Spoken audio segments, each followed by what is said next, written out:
Good evening, good evening, family. Welcome to another edition of Thorough Black Talk with your sister Keisha, your brother Tad, and your brother Ashe SJ will be joining us shortly. Glad to be black with you all again for another fantabulous. That's my new word, Tad. Yeah. Fantabulous. I was watching a video earlier. Somebody sent me of a little boy, and he was saying fantabulous. I said I'm using that from now on. So it's good to be black and fantabulous with all of y'all again this week. We got a great program in store for you this evening. Um, and some current events, some news, and some things we want to give you all some updates on. So we are looking forward to all of that. How has your week been thus far, Brother Tad? Oh, it's smooth. It's smooth as lotion right now. It's trying to work my camera right now. It's not giving me I don't know what I look like right now. I got have a booger on my nose and don't even know. But I'm all right. Everything good though. I had a good week. I must say. That's what's up.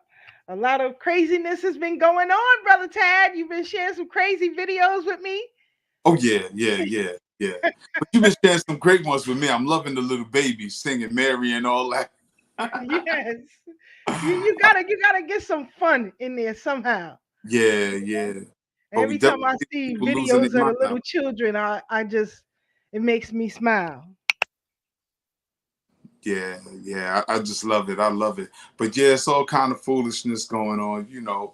Um, Shout out to the witch. I mean, the queen has, the funeral was this week of the wicked witch. So.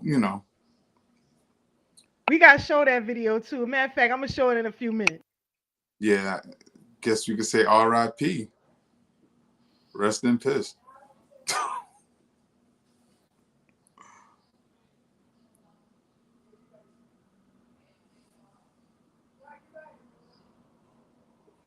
So this was during the service, and brothers from Africa, they was like, we ain't having it.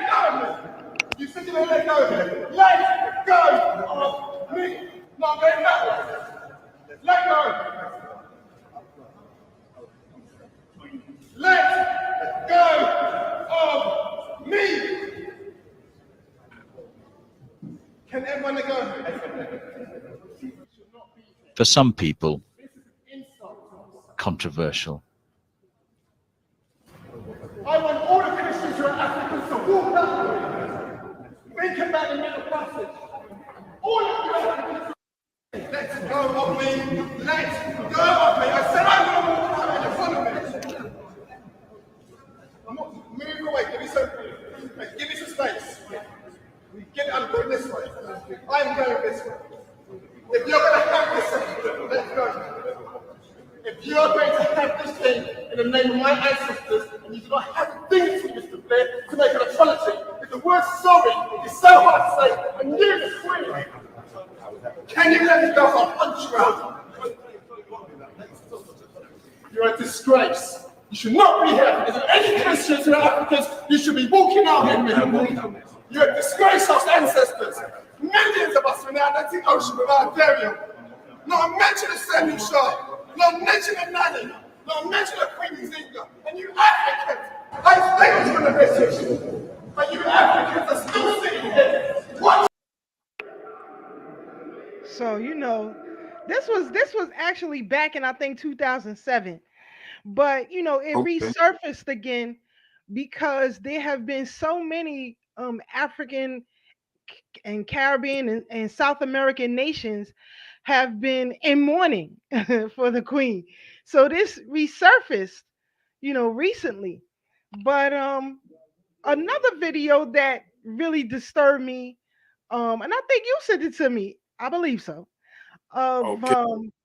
when now King Charles is greeting, some onlookers or what have you, whatever you want to call them, and he just bypassed the black dude.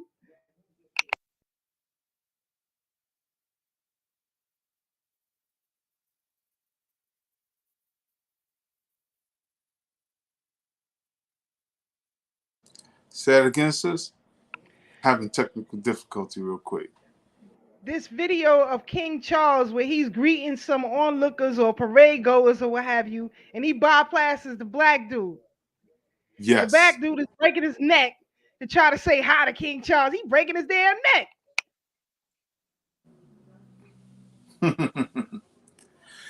It speaks to our psychosis.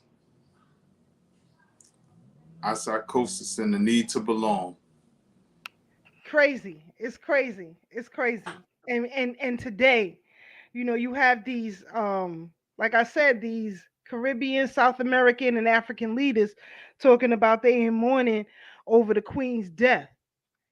You know, this is a disgrace. It's a disgrace. You know, and he pretty much about to break his neck so he can get a handshake of King Charles, who ain't trying to give you the light of day. Are you crazy? Are you crazy? So, you know, again, as you said, this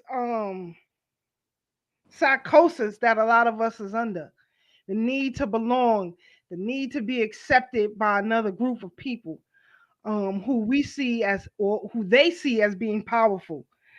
But if only he knew the power is within himself. Right. And that just, you know, leads me into tonight's discussion about the movie The Woman King. So we got some good guests for you all coming in a little bit later.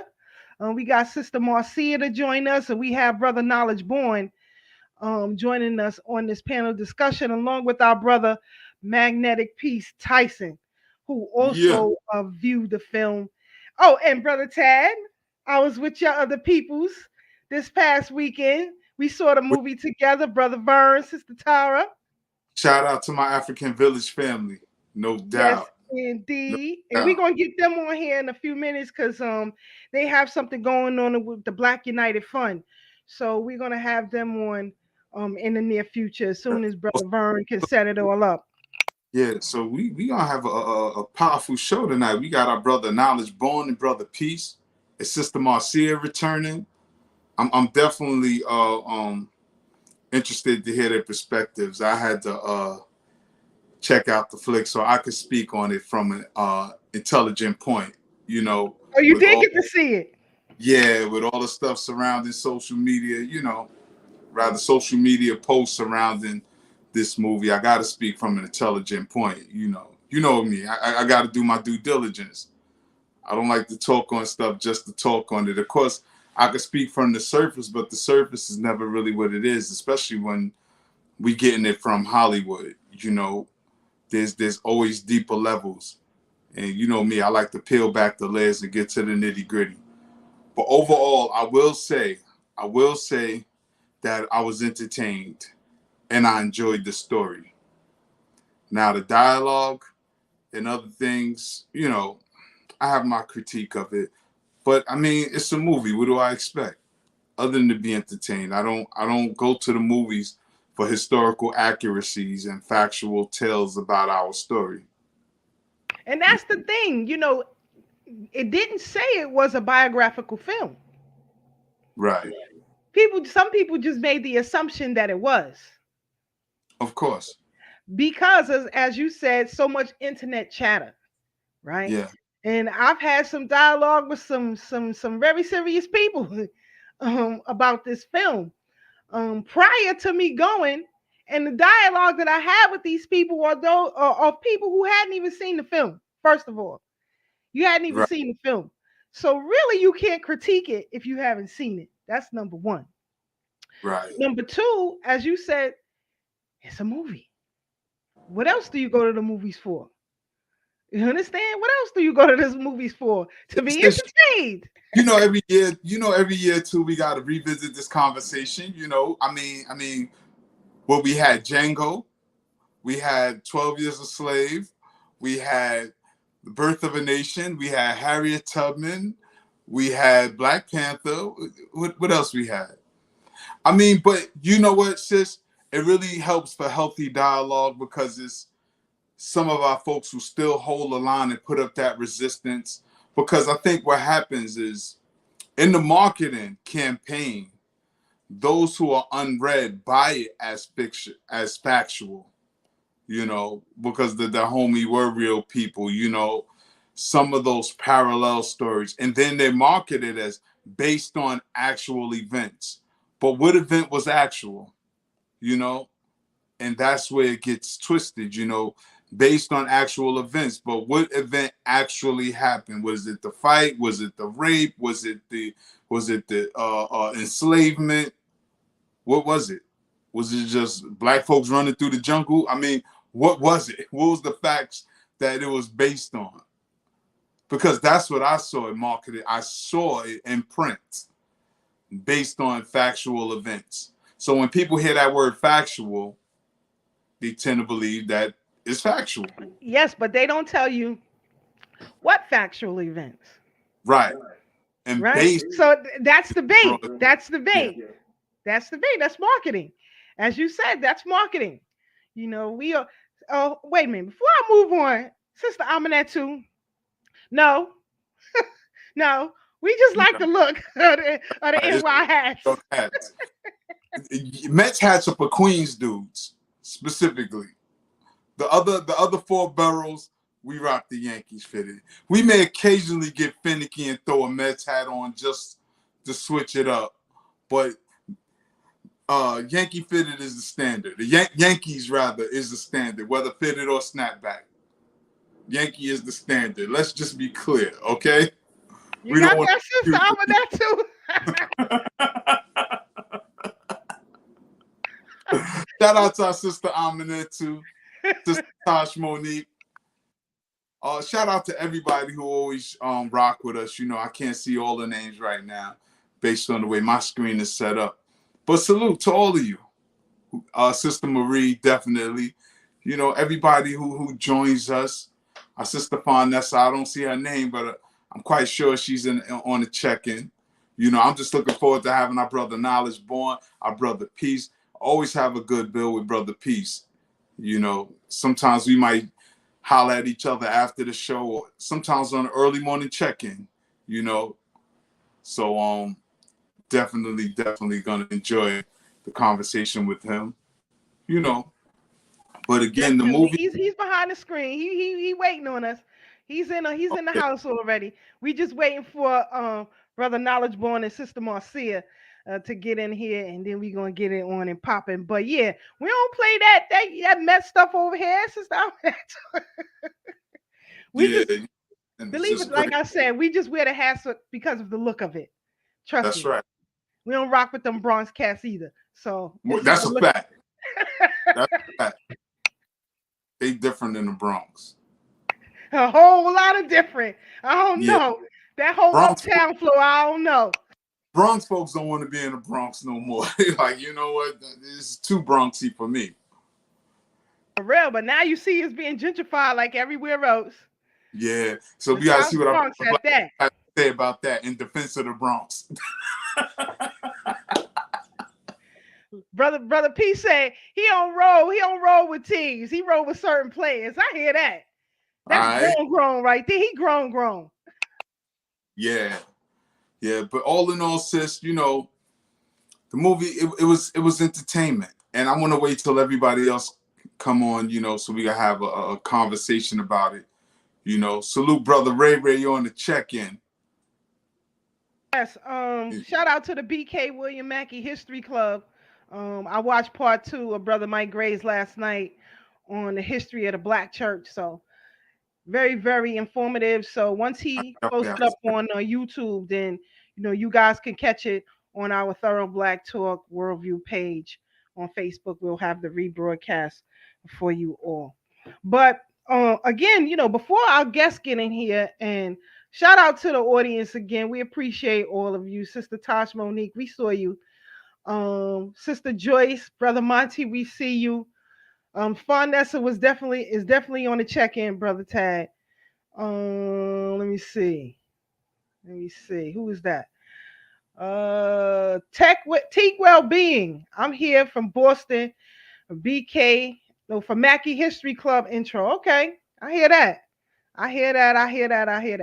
So yeah. So anyway, I was hearing all of this chatter, and I got some text messages and emails about the film, but it was mostly from people who had not even seen it.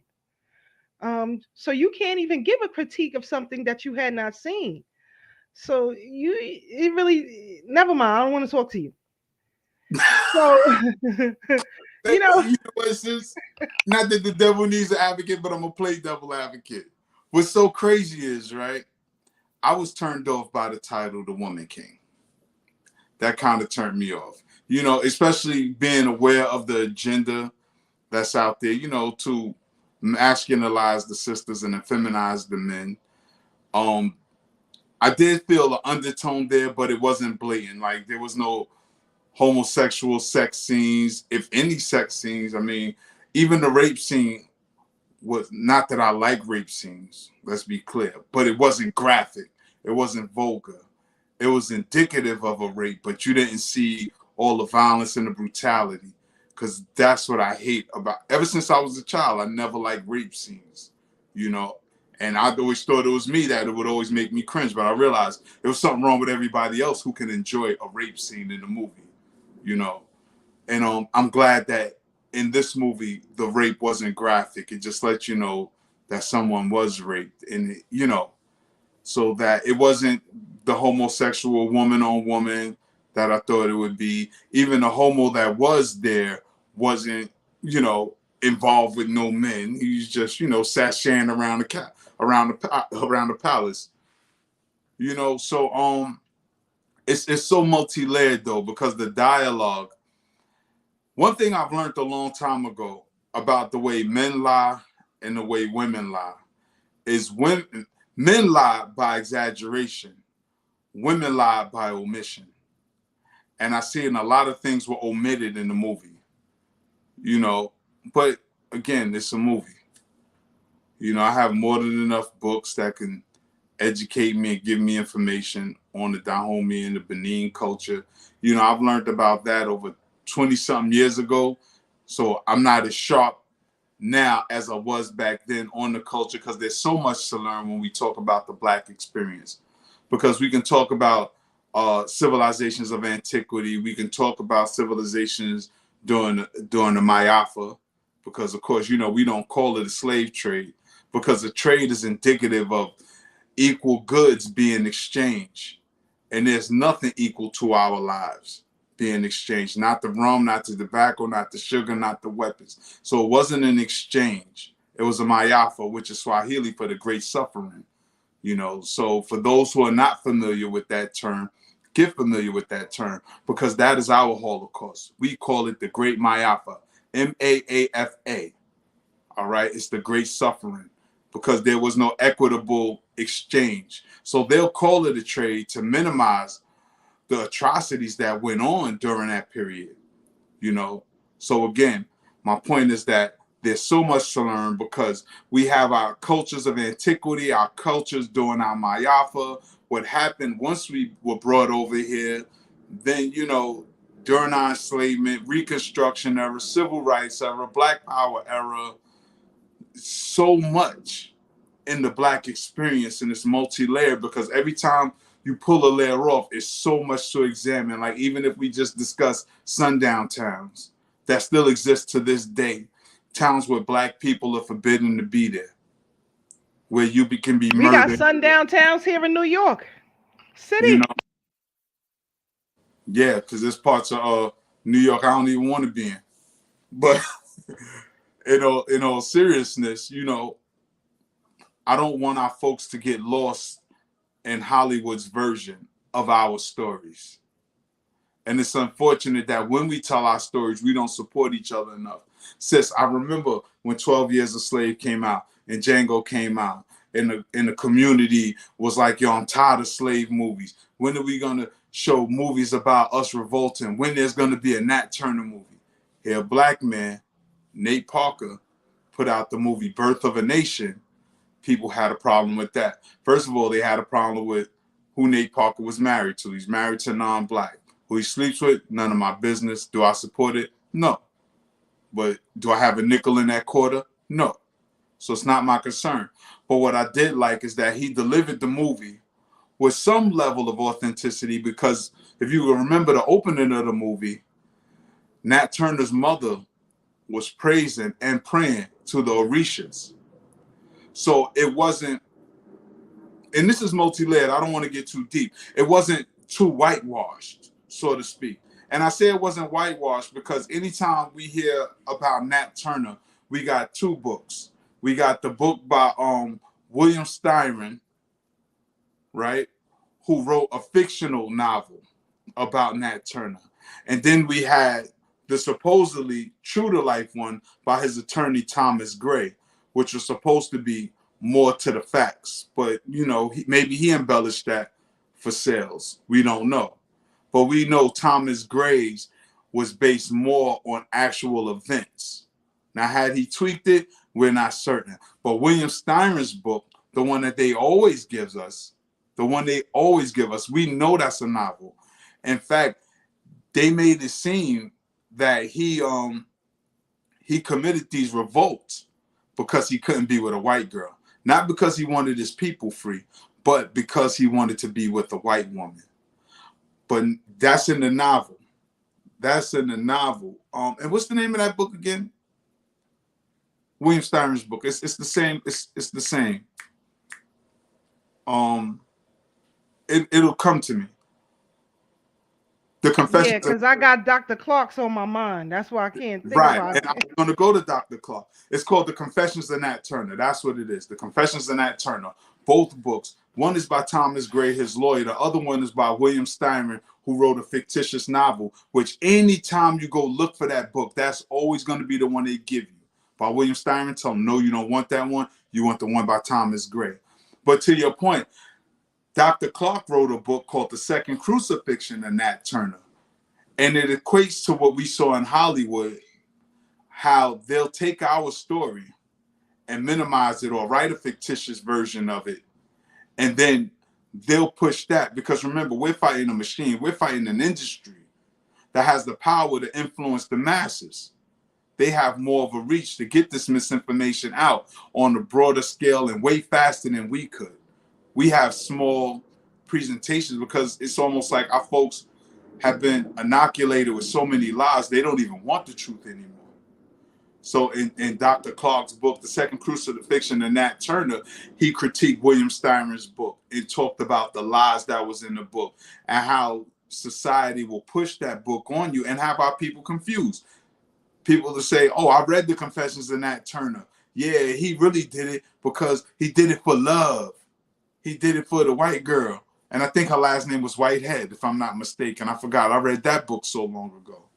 You know, Dr. Clark book, not the fake one. And I definitely read Thomas Gray's version as well. You know, so when we see these movies, unfortunately, some of our folks are not well written and they don't have the skill of discernment or critical thinking skills, I should say, to know how to separate the wheat from the chaff, retain what's actual, what's useful, and learn what's nonsense and what's fictional. So we don't want our people to go see The Woman King and get confused with that, because understanding the climate that we're in, the sexual climate that we're in, for them to even say a woman king, and we know a king has traditionally been attributed to males, men in particular.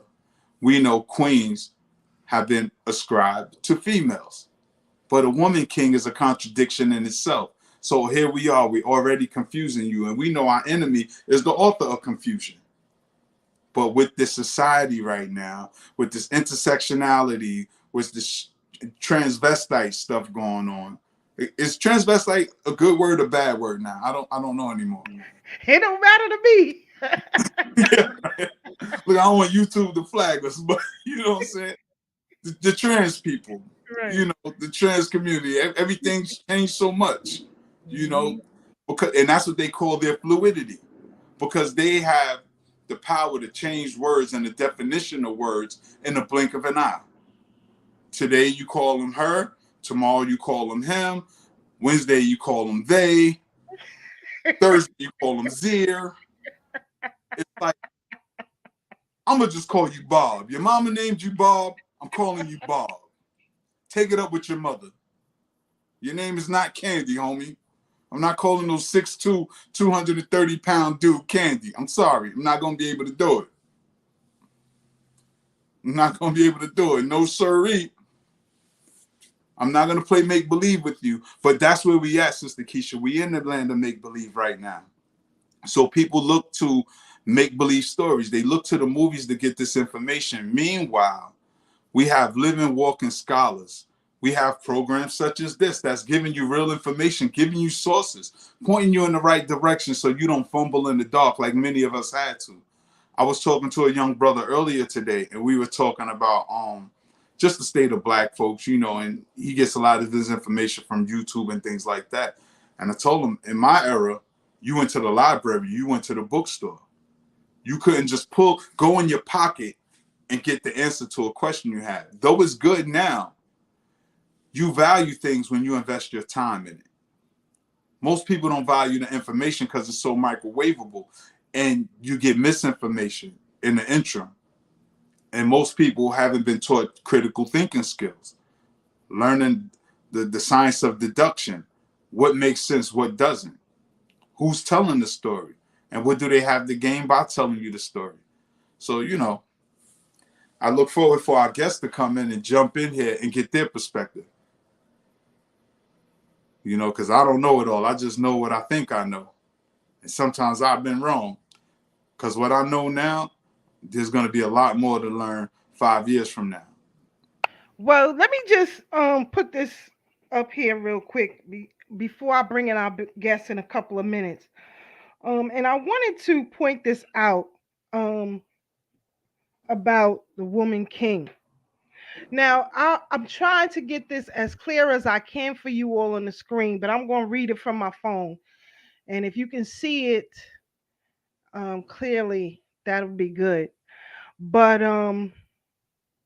Dr. Patricia Newton, who we all know and love, Dr. Patricia Newton also paved the way by integrating African spirituality as a foundational part of Black mental health. She was installed as both a queen mother and a female king, a divisional chief in Ghana, West Africa, where she received the traditional name Nana Akosu Akaye. Her positions were not honorary titles. They were actual positions with full rights and entitlements that make her an Ashanti royal. So when we hear people say, you know, there's no such thing as a female king, and as Brother Taz said, traditionally it isn't. But I want us to understand that there were several in the past and current female kings. And it's very important that we also study that history and why they became female kings. And I don't know anybody who could dispute the knowledge and information of Dr. Patricia Newton. So we have to understand this, that she was definitely a female king and a divisional chief at that. So I'm just going to leave that there for y'all to look at. Now I wanted to peel back a layer on that real quick, because, and you know, this is not to disagree with what you're saying, because we all here to learn. But one of the things, and this is why I say, you know, when we study our story, we got to look at the timeline also, because when we use the term king, we got to realize what language we're using and the etymology of it. And sometimes even on the continent, they may have adopted it at a particular time, because to call her a female king, and it's not to minimize anything, just conversation, it would give a connotation that a king is higher than the queen, right? So not only can she's a queen mother and a female king. So it's almost like, in addition to a queen, she's also a king, which would subconsciously suggest that a queen is maybe a step lower than the king. And you brought up the Ashanti kingdom, and one thing I've learned, and you know, on my many trips back and forth to Africa, which is so profound, because when I was there, a queen mother had passed. I forget what year it was. It was on one of my trips. But we had a dope conversation with one of the doctors there, one of the PhDs in Ghana. And he was saying why a king could never be married to the queen. And he said, because the queen is normally the king's mother, aunt, or grandmother. If you marry the king, you're just a wife to the king. If you marry the queen, you're just a husband to the queen. It doesn't make you a king or queen because you married that royalty, because that lineage, that comes from the bloodline. The king and the queen come from the bloodline. Now, the only person who could check the king is the queen, because the queen is normally the matriarch of the family, and she always decides who's going to be the king based on their behavior, based on their moral standards and their character, which I thought was profound, because whether we realize it or not, this is how we run our families here in America. It's always grandma or auntie or mommy who says who's who and what's what. We know who's the good kid. We know who's bad news. We know who's bound for success. And we don't realize that's a tradition that we brought here. So when we have our own traditions, I'm quite sure we had our own language to describe it, but during our colonization, things got lost in translation. So we start saying king and we start saying queen, because we know in ancient Kemet, which is one of the oldest standing civilizations, because we know Nubia predates Kemet, which everybody calls Egypt now. We know that the man and the woman was here. So I say all that just to say that for me, when we say somebody's a female king, it almost sounds like she's better than a queen.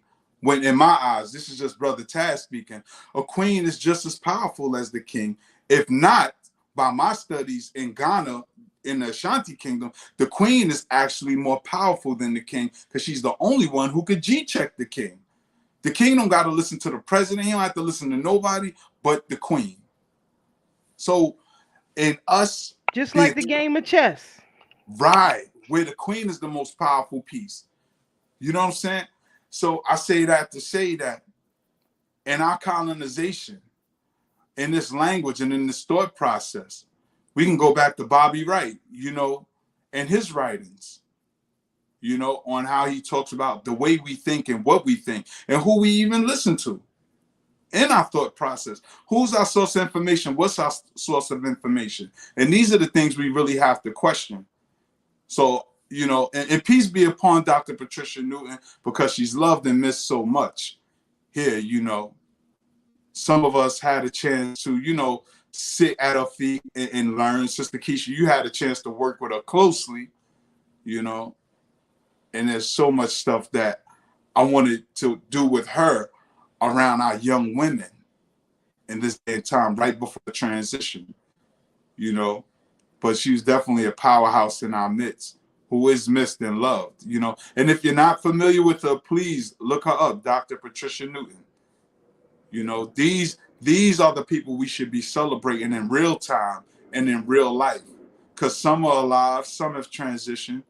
We still have a few scholars left amongst us, Sister Keisha being one, which I'm honored to work with a warrior queen. You know what I mean? But we got to give our people their flowers while they're here. Something Brother P said, and we're gonna bring him in a few minutes. He said in our original culture, king was like being a president, where it couldn't be a male or female. Excuse me, where it could be a male or female in leadership position. We didn't discriminate like it is now in America. Language plays a key part in understanding how we live on a cultural level. Absolutely. Yes, I agree. Absolutely. So, but I don't want our audience to walk away not understanding that there is a difference. Number one. And number two, that there is a thing called a woman king. So, but we'll get into all of that with our guest in a few minutes. Yeah, she was a regular at UAM. Definitely. And I think if you go on Facebook now, I think one of the first pictures that pop up in the feed If you type in Dr. Patricia Newton, it should be of me and her and King Simon and all of us together. That'll be one of the first images that'll come up in your feed.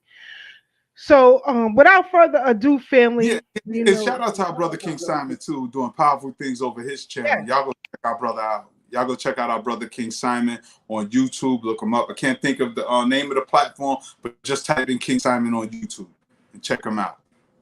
Yep, and definitely check out his numerous books, if you can, on the subject of numerology. So, without further ado, we said we got a esteemed panel for y'all tonight. We got an esteemed panel for y'all tonight. We ain't playing no games. We ain't playing no games. We got on the check-in first, brother Magnetic PeaceTyson from UAM's finest, baby. Brooklyn finest in the building. Here we go. Yes, indeed. We got brother Knowledge Born on the check-in. Do the Knowledge Radio. We ain't playing no games over here. We wait for Sister Marcia to get in here in a few minutes. We got our brother Blacksmith on the check-in. Boy, it's gonna be hot tonight. Oh yeah. Oh look, I might have to just sit back and chill for a minute. It's chilly outside. I might have to turn the AC on anyway. It's too hot here tonight. How my brothers doing? Paige, doing great. I'm honored and blessed to be here. Thank you so much for the invite. Yeah, peace. I'm in. Peace, y'all. Much love to the panel.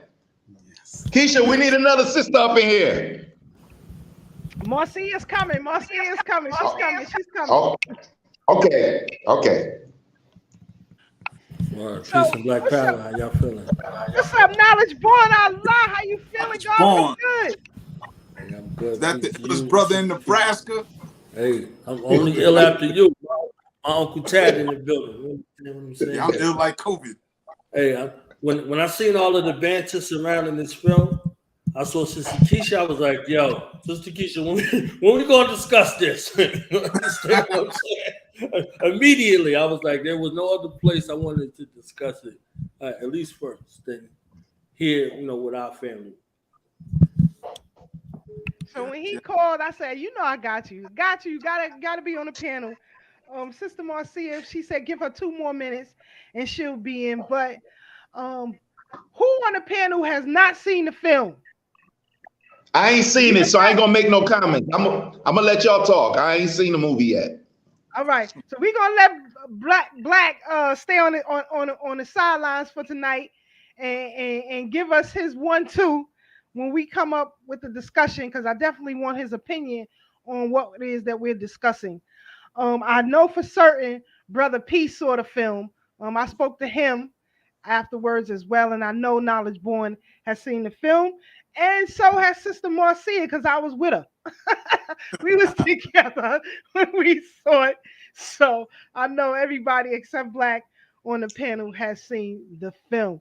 Now, Brother Peace, we're gonna go to you first. Your overall perspective on the film itself, not the actual historical correctness of the film, but just a movie in general. What did you think about the film? Oh, it was good. I enjoyed it. The action, the storyline was good.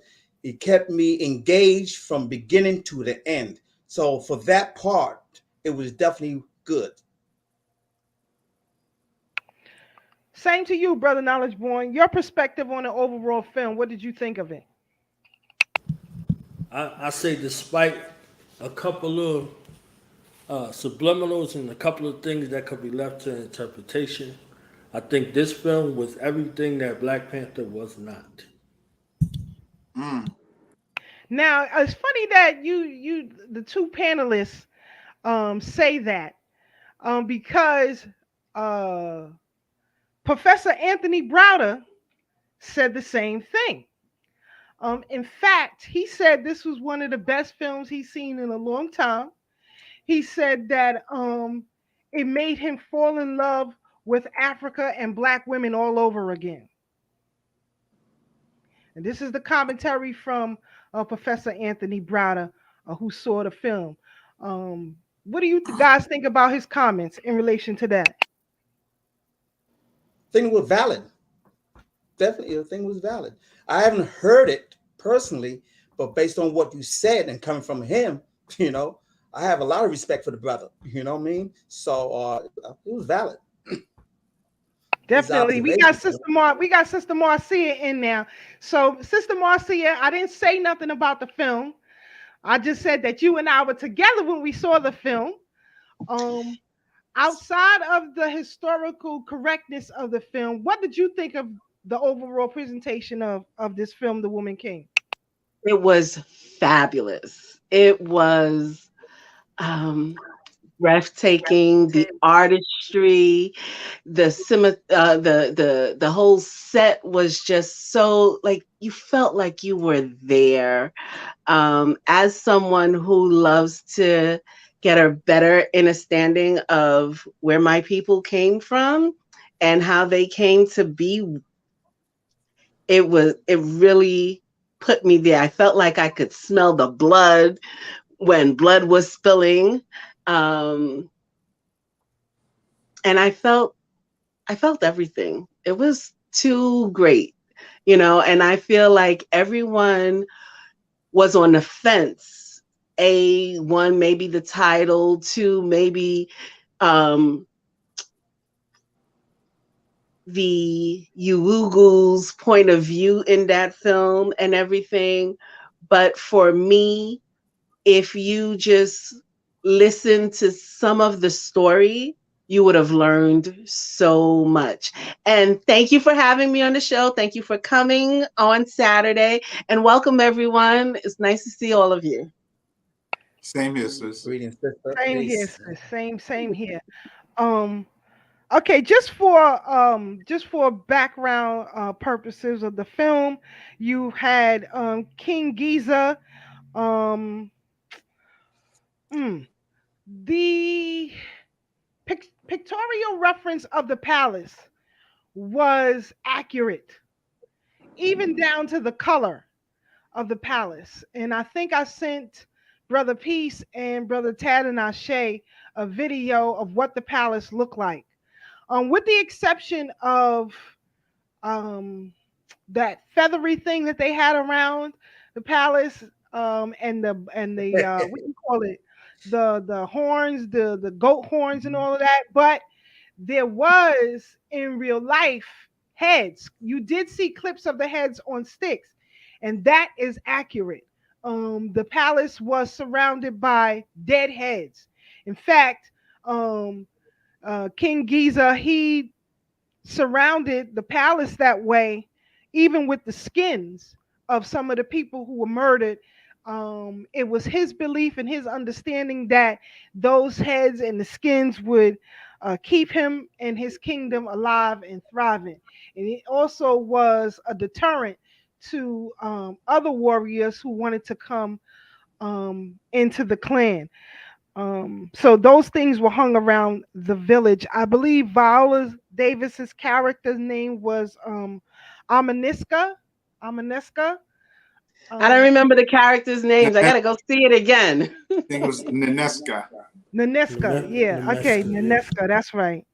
The daughter was Nawi, or the young girl was Nawi. And the Yoruba soldier was Oba Ade, I think his name was, who was in constant battle in this film. This film takes place in the year 1823, so it is not throughout the entire Dahomey Kingdom reign, Lifetime. but just 1823. These are just my notes I remember taking from the film, so y'all gotta bear with me.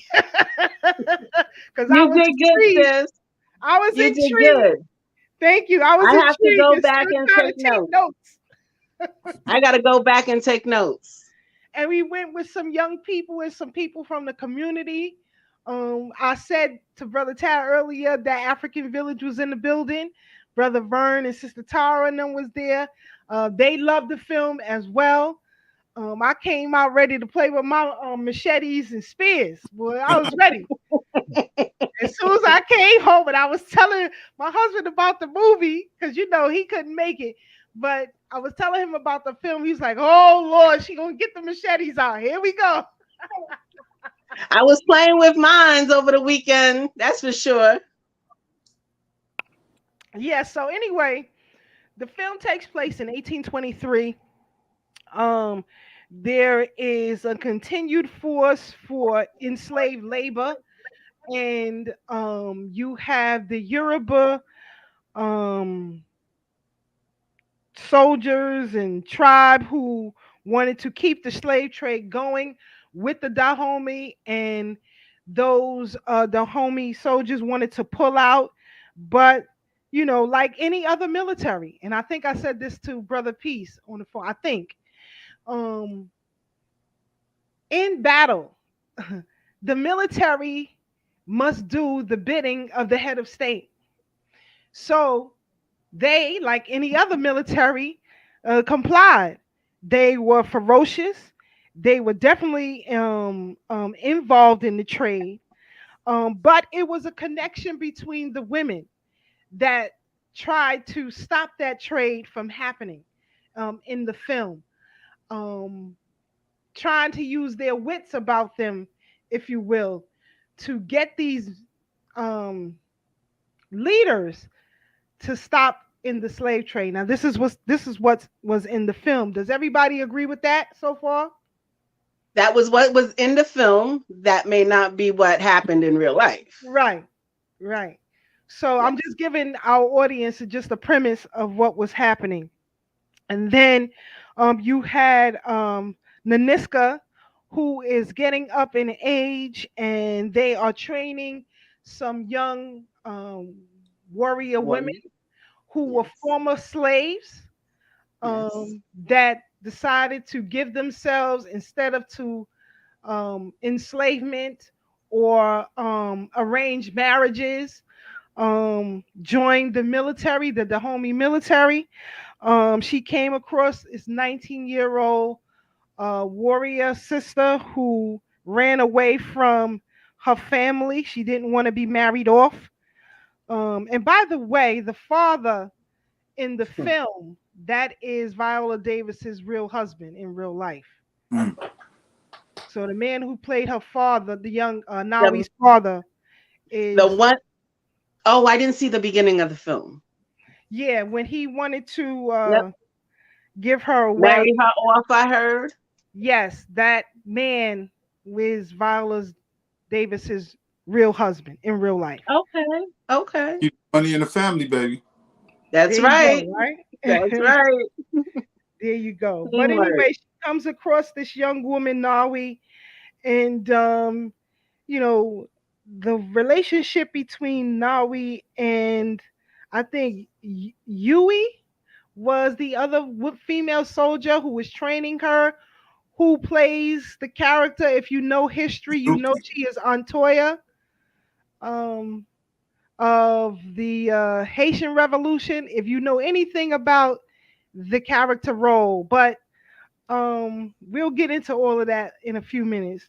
But anyway, she comes across her later on, training her, and then and throughout the film, realizing that this young girl is her daughter, who she left behind due to a rape by the same soldier who was trying to not only kill her but keep the slave trade going. So that's just the premise of the film. So if you want to see more in depth, y'all gotta go to the theaters Gotta and go see the film. you gotta go see it. Gotta So go see the film. that's just the premise of this film for those of you who may not have seen it. Sister Tosh, we went to Linden Plaza, Linden Multiplex over there by Starrett City, across from Lindenwood Diner. That's where we went to see the film. But again, that's just the premise. So let's get into it, family. Brother Tad, your take on this film, because I didn't ask you overall what you thought of it, and then after you answer that, then you can tell me, what are the subliminals that you saw in the film. Well, I definitely enjoyed the movie. I enjoyed it for its entertainment purposes. Also enjoyed the storyline. And like I said at the top of the show, I think a lot of things were omitted, particularly when they talk about men. I think men were minimized, if mentioned at all. And it made sense in one aspect, but when we got introduced to now, we remember the husband she was supposed to marry, her arranged marriage, he slapped fire out of her in front of her father. So I thought that was emasculating. I was like, hold up. What dude gonna stand by and watch his daughter get slapped by anybody, husband or not? Then of course, so I said, here we go. The first shot at the black man's manhood. You're not even protecting your daughter. And of course, as time the story goes on, we realize the real relationship between her and her quote unquote father. But I didn't see any real strong men, and the strength that I saw was hypermasculinity by Oba and all of his followers. But of course, you got to sell it. You got to sell the story. So all characters are gonna be extreme in the development of the character. But all in all, I did enjoy the story. And from that slap, I was like, okay, here we go. What I got, my spidey senses just gave me very lesbian vibes with the women. that's the energy I got, you know what I'm saying? And the dudes was just messed up men, but of course, again, they have to get you emotionally involved. And Hollywood is good at that, picking at your psyche and your subconscious. I don't want to go too much deep because I want to give other people a chance to pull out their ones and twos of it. Right. Brother Peace, give me well, I know your overall perspective of the film, but what are some of the subliminals that you noticed in watching this film? Well, the main thing that I got from it, the subliminal, was that men, just like what Brother Tad said, were basically, weak and unnecessary and ineffective to protecting the family and protecting the whole community, the village. Men were just straight up weak, and the women were definitely on top in the sense leadership, strength. So that was the main thing that was constantly from beginning to end in your face, and some of it in your face and some of it covert. But that was the main thing. Also, something that you wrote, Brother Peace, and then I'll let you get back to your wisdom. Something that Brother Peace have posted on Facebook, and he gave me permission to read this, y'all. But something that he posted after he saw the film that I thought was very interesting, which made me want to reach out to him and have him on this program. He says, "The Woman King. I saw this movie on the big screen, and I want to share my thoughts. Again, if you don't have proper knowledge of Mother Africa and the culture before colonizers, you will fall for the tricks, lies, and deception. Homosexuality was not normal in Mother Africa. The original Black man and woman lived according to the natural laws of life. This means that the man and woman were encouraged to have healthy relationships so that children will have a living example to follow. In this flick, a female warrior, you must not mess or deal with men, have sex, and no children were allowed. In other words, they must be in the LGBTQ family. There is a guy who plays the part of the king's counselor who looks like RuPaul. or, excuse me, family, or the bald-headed guy on Men on Film from the show In Living Color with a twist. Mind you, that this is the 1820s in West Africa, where the transatlantic slave trade was in full swing. England is deep in the exploitation of African Black people. They recruited, captured children to train and kidnap, rape, and kill Africans village by village. The Central Intelligence Agency is a British Queen's Secret Service that isn't shown in this movie, meaning that meaning that a think tank in high places, government, plot and plan how to get resources from Africa, and if it means to steal, kidnap, kill, or plant someone to do their bidding. Brother Peace, give us again, I didn't want to cut your wisdom, but I had to read this post that you put up because you got a lot of comments on it. And one thing, family, don't get in your feelings when people post stuff on social media. Like, y'all got to stop that. It shows your craziness. Here it is, Brother Peace is giving his analysis and his historical reference to combat the inaccuracies of the film, and people was getting in their feelings. Your thoughts on this, Brother Peace, because you posted it. Yeah, well, people are always going to have something to say, and so that's a given. I'm just putting out the facts as and the truth as I see it, based on historical data that's out there. So it's not coming out of this thin air. There's always been a plot, and in the past and even to this day, how to undermine Black people or African people. There's always been a plot, and different strategies and techniques are being employed. And if you don't know the history, then it's hard for someone to really grasp that there will be a think tank behind the scenes. And so this is where I was coming from. So, whatever people want to say, that's their right. You know what I mean? So I'm not bothered by it at all. People need to read the book such as The Destruction of Black Civilization by Chancellor Williams to understand the various techniques that was used in the past and still being used today in order to really appreciate what I said and what's going on. And that's the bottom line. So there it is. Exactly, because then I'm like, what did he say? Why people in their feelings? Like, this is crazy to me. But we got all kinds out here, so you gotta let it fly. You gotta let it fly. One more thing, the most honorable Elijah Muhammad in the lessons, and ask the questions: why does the devil teach and keep our people illiterate, so they can use them for a tool as a slave, and keeps them blind to themselves so they can master them? So there it is. When people don't know the truth, they get used as a pawn and get put out front to undermine what's being said or what's being done. But we got to, but like we always say, the UAM, we will never fall again.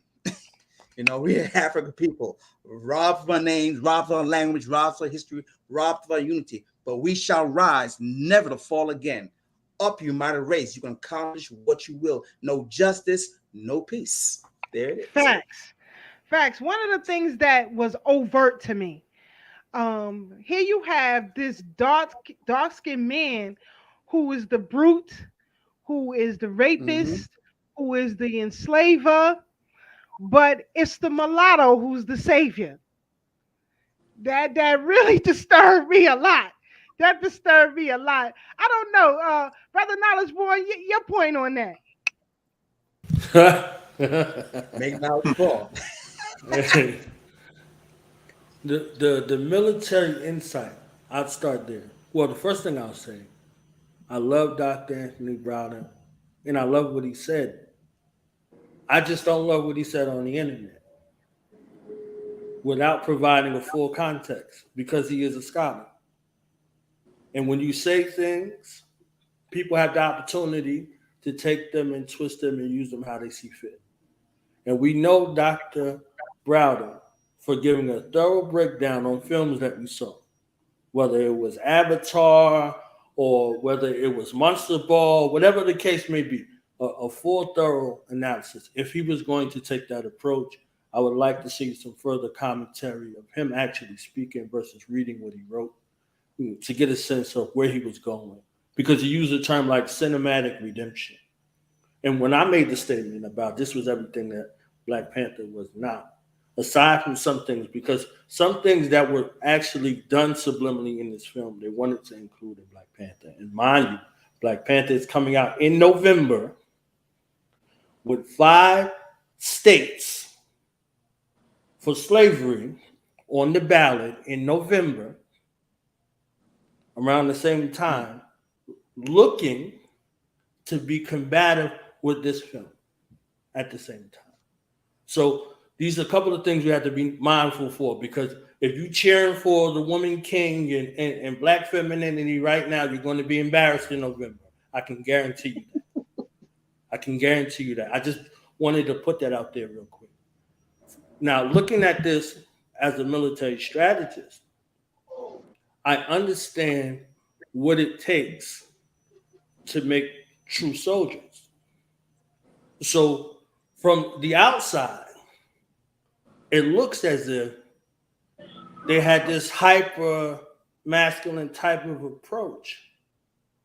But on the inside, the thing that kept them alive was their love for each other and their ability to move as one unit.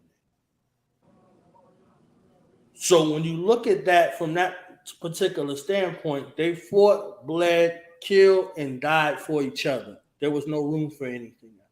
Everybody's mind had to be focused on whatever that mission was, and that mission was to fight for their king. To fight for their king. They wanted the ability to fight for their king. Down to the sister who said that wasn't her king. She was captured and she had the opportunity to leave with her people. She said, here, I'm going to be the hunter, not the prey. So look at the motivations now. You see what I'm saying? She gave the people the opportunity who didn't want a soldier to leave. Most places don't give you no opportunity like that. She said your opinions will be heard, they will be valued. All of these things that she said to them at the beginning paints a picture of where you are. You're not going to get this anyplace else. Now, though that same statement can become dangerous to say as if you're not here as a woman, you won't be heard anyplace else on the continent. You see what I'm saying? So then to have the quote unquote rapist and this dark brute come and say, you know, to his comrades, look, your brothers were slain by a bunch of women. You understand what I'm saying? Like, to have that be the voice piece for the African man. So this, again, when you look at stories, they make you choose a side between the hero and the villain. So this had to be the villain, just as Nchidaka was the villain, the liberator for black people. You understand? In the other film, he had to go, just as this brother had to go. You understand what I'm saying? These are all things that are underlining. And, you know, I agree with the sentiments that you laid out, Brother Peace and Uncle Tad, in regards to that African masculinity being very shaky looking in the film, down to, you know, Ruth Paul in the gang, that other part. You understand what I'm saying? And no black man as a father, whether this was an adopted child or whatever the case may be, could see an atrocity before someone that they brought into their household and not respond appropriately. Right. Something you said, brother, Knowledge Born, about them saying your opinions will be heard and you'll be safe here. And I'm glad, because I almost forgot that part. That part kind of troubled me a little bit, because Nowie's opinions wasn't valued. Her opinion wasn't valued when they were doing the test and she wanted to save her friend. Her opinion wasn't valued when she wanted to save Naniska. You know, when she went to Oba and was getting ready to fight all the Oyas by herself, and she didn't stick to the plan. You know, so I saw that as a contradiction when she said that, because it was too good to be true. Because how can I have all this freedom as a prisoner? Like, make it make sense to me, you know, because most of the women were captured. So these are the little nuances that we miss, but it plants a subconscious seed in your mind to just deal with the inconsistencies and accept all that's unbalanced, because us as African people are trying to stay in balance. And we saw just the relationship between the black man and the black woman was out of balance, because none of the women were like, yo, we swearing off old men. Some of them was like, old men? Some was like, all right, I'm out. Because remember, he said, if you want to leave, if you want to go have a baby and be somebody's wife, and this ain't for you. Some of the sisters is like, give me my black man, I'm out. Y'all can have each other. Right. If I could just add one point. Go ahead, brother Knowledge. Pardon me, Sister Keisha. I don't want to get whooped on here. You understand what I'm saying?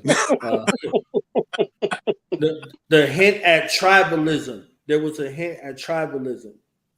In war, nothing can be bigger than your enemy. You know, the space where we are as Black people, as African people, especially in the diaspora, whether we look at from the Caribbean, whether we look at from the UK, all of these things, all of these nuances, they found a way to weave them in the film between the two sisters. She said, you know, all you're ever going to be here is a captive. You'll never be one of us. So they slid that in there real slick, like, you see what I'm saying? And then the tall sister said, I was a captive when I was born here. She said, you think that you better than me? She said, if you pass through this test, this initiation process, you're one of us, no matter where you're from. So I saw the Pan-African sentiment. We've passed the other thing. This is another thing that didn't happen in the other film. There was a stark contrast between the African in America and the African on the continent. One whose family wasn't disrupted versus the one who was left for dead with his father dying in his arms. You see what I'm saying? There is a situation where there's a divide from a tribal perspective amongst us. And I think that Pan-African approach kind of addressed that immediately. So you're referring to Black Panther, right? You're right. referring when you say the other movie. Okay. Right. Just for clarity for our audience. Here's the post that Professor Browder made. He says, the Woman King was magnificent. It made me love Africa and made me love African women more. Did I say it was magnificent? That was his quote on the film. So I just wanted to put that out there. I just wanted to be exact in what he said.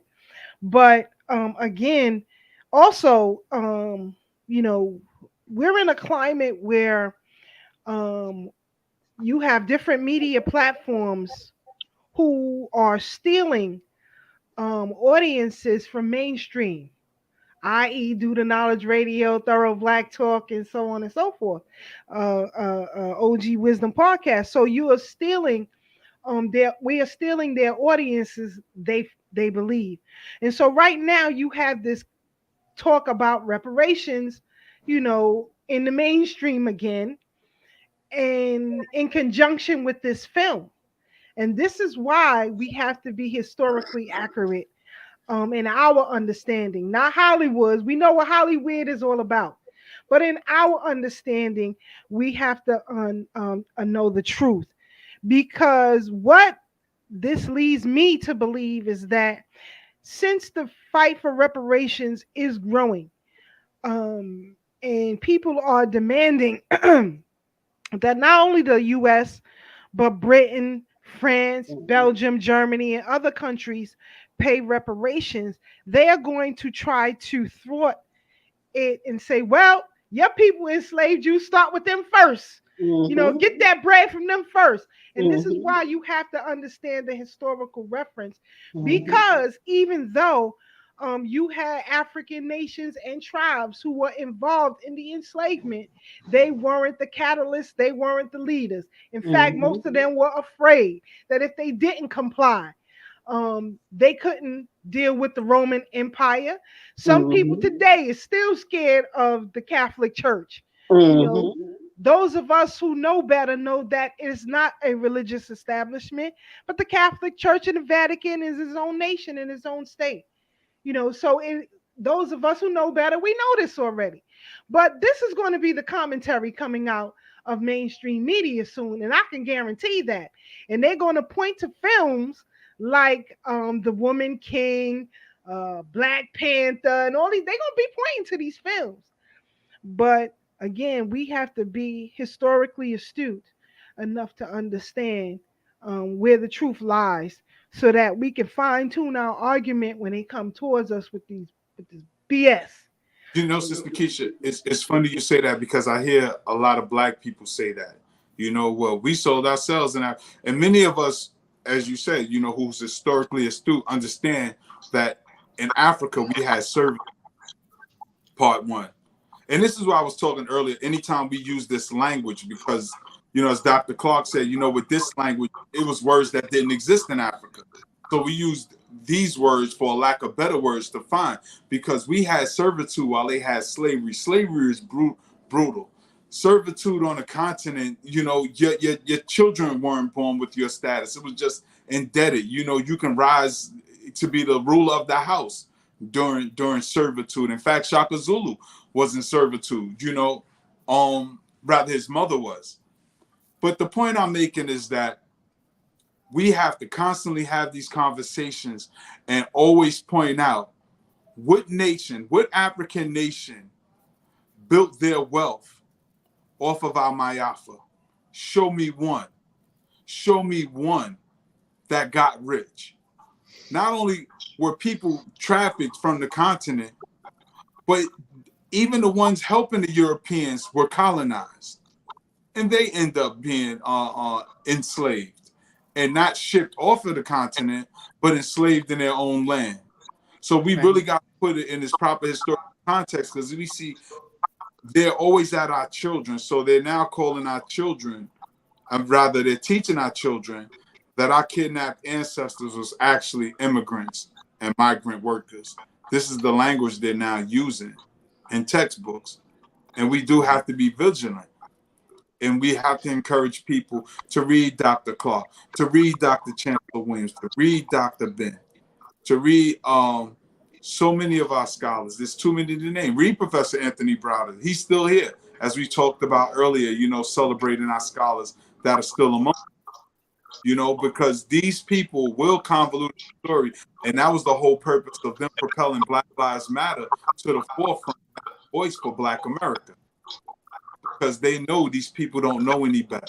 They knew that. We knew in 2015 that George Soros said he was going to put millions of dollars into Black youth movements. I think I still have the document somewhere on the PDF on one of my old phones. And I think Black Lives Matter came out in 2017, 2 years later. I mean, this is the mind that we're fighting against. And this is why this conversation is important in terms of talking about the woman king, because we do have to still find the value in the story.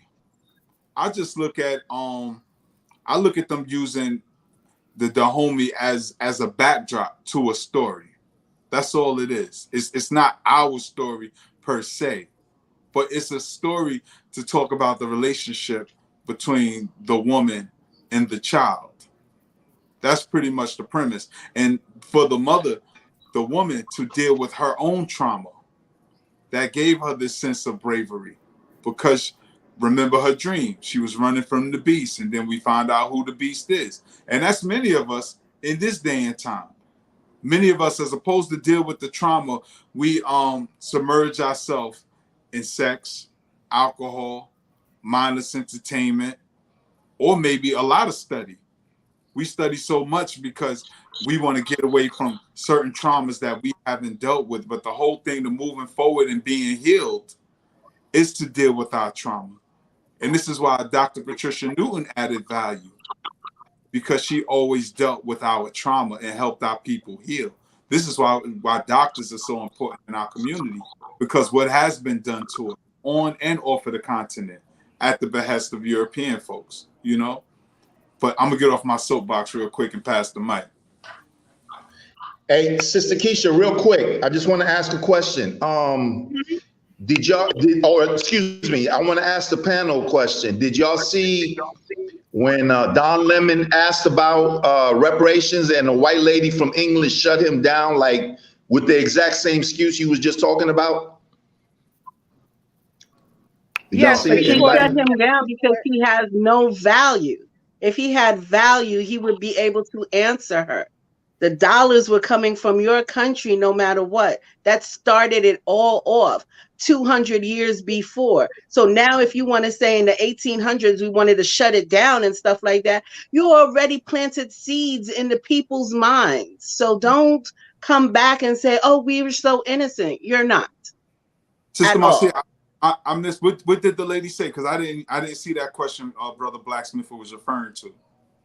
So Dawn was having a reparations question, and she was like, well, in the 1800s, Europe had already ceased doing slavery.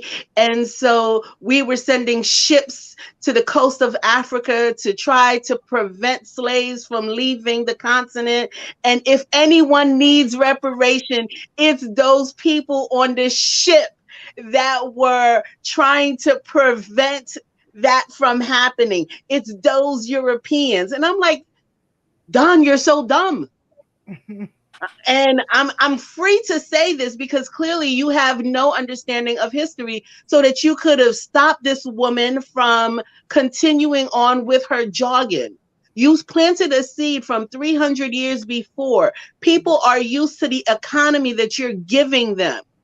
Yes, like Brother Tad says, they put them into neocolonialism before neocolonialism becomes a thing. They break up their country, right? Because, you know, I am a descendant of the Dayombe, right?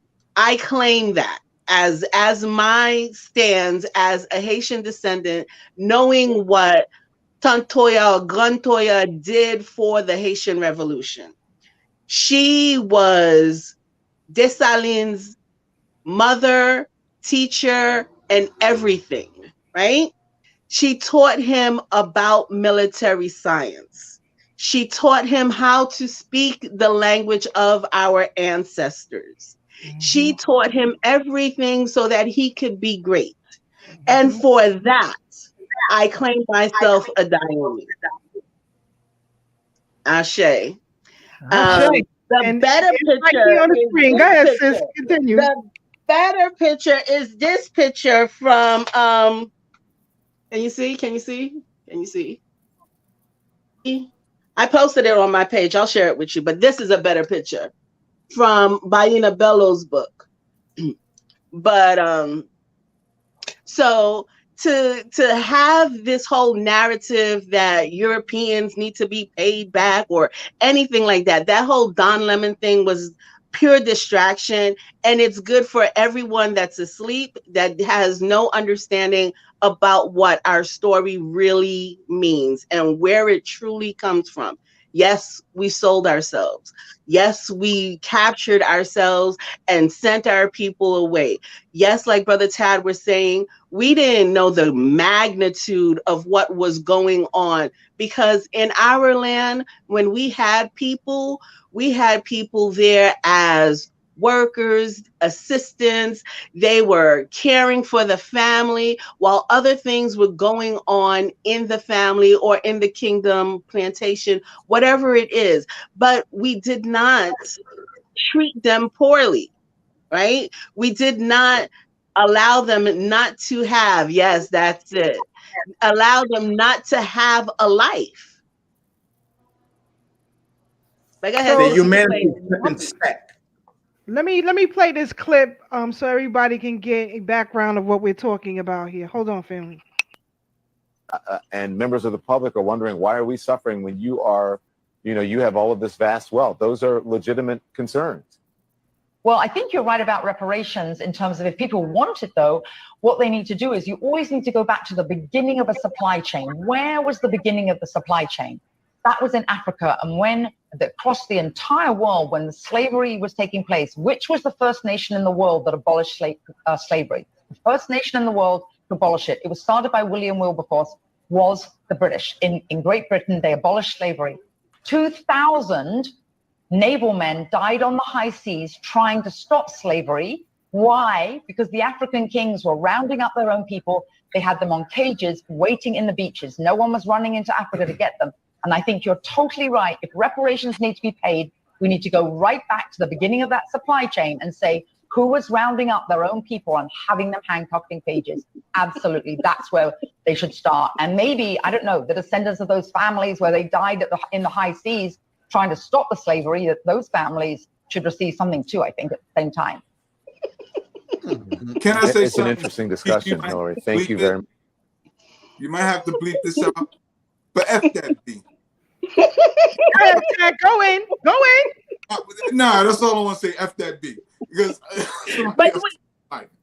But she said start at the beginning of the supply chain. So if we're starting at the beginning of the supply chain, we're not starting at the 17 or 1800 when she said that Europeans abolished slavery. Because if Europeans abolished slavery, it wasn't nationwide. It wasn't France. It wasn't Spain. It wasn't Portugal. It may have just been that little tiny island of Great Britain. But please don't do this. Right. Don't destroy the bigger what question is who started the slavery. Later, Exactly. Because that's the beginning of the supply chain. Let's start at the beginning. Follow the beginning of the dollars. Let's go to the Pope. Let's go straight to the Pope. Straight to the Pope. Exactly. Let's do it. Let's do it. Let's do it. All right, Brother Peace. That's why I said before we started, that's why I said people don't understand the role of the Catholic Church. Mm-hmm. You know, you think of it as a religious sect. It is a nation. It is a nation that gave sanction to begin all of this. Mm-hmm. It is needed. They gave sanction to so many brutal aspects of it. So the best part for me was the spiritual aspect, right? Because even Viola Davis's character was like, oh, you're going to play with your stones and stuff to tell me what my dream means.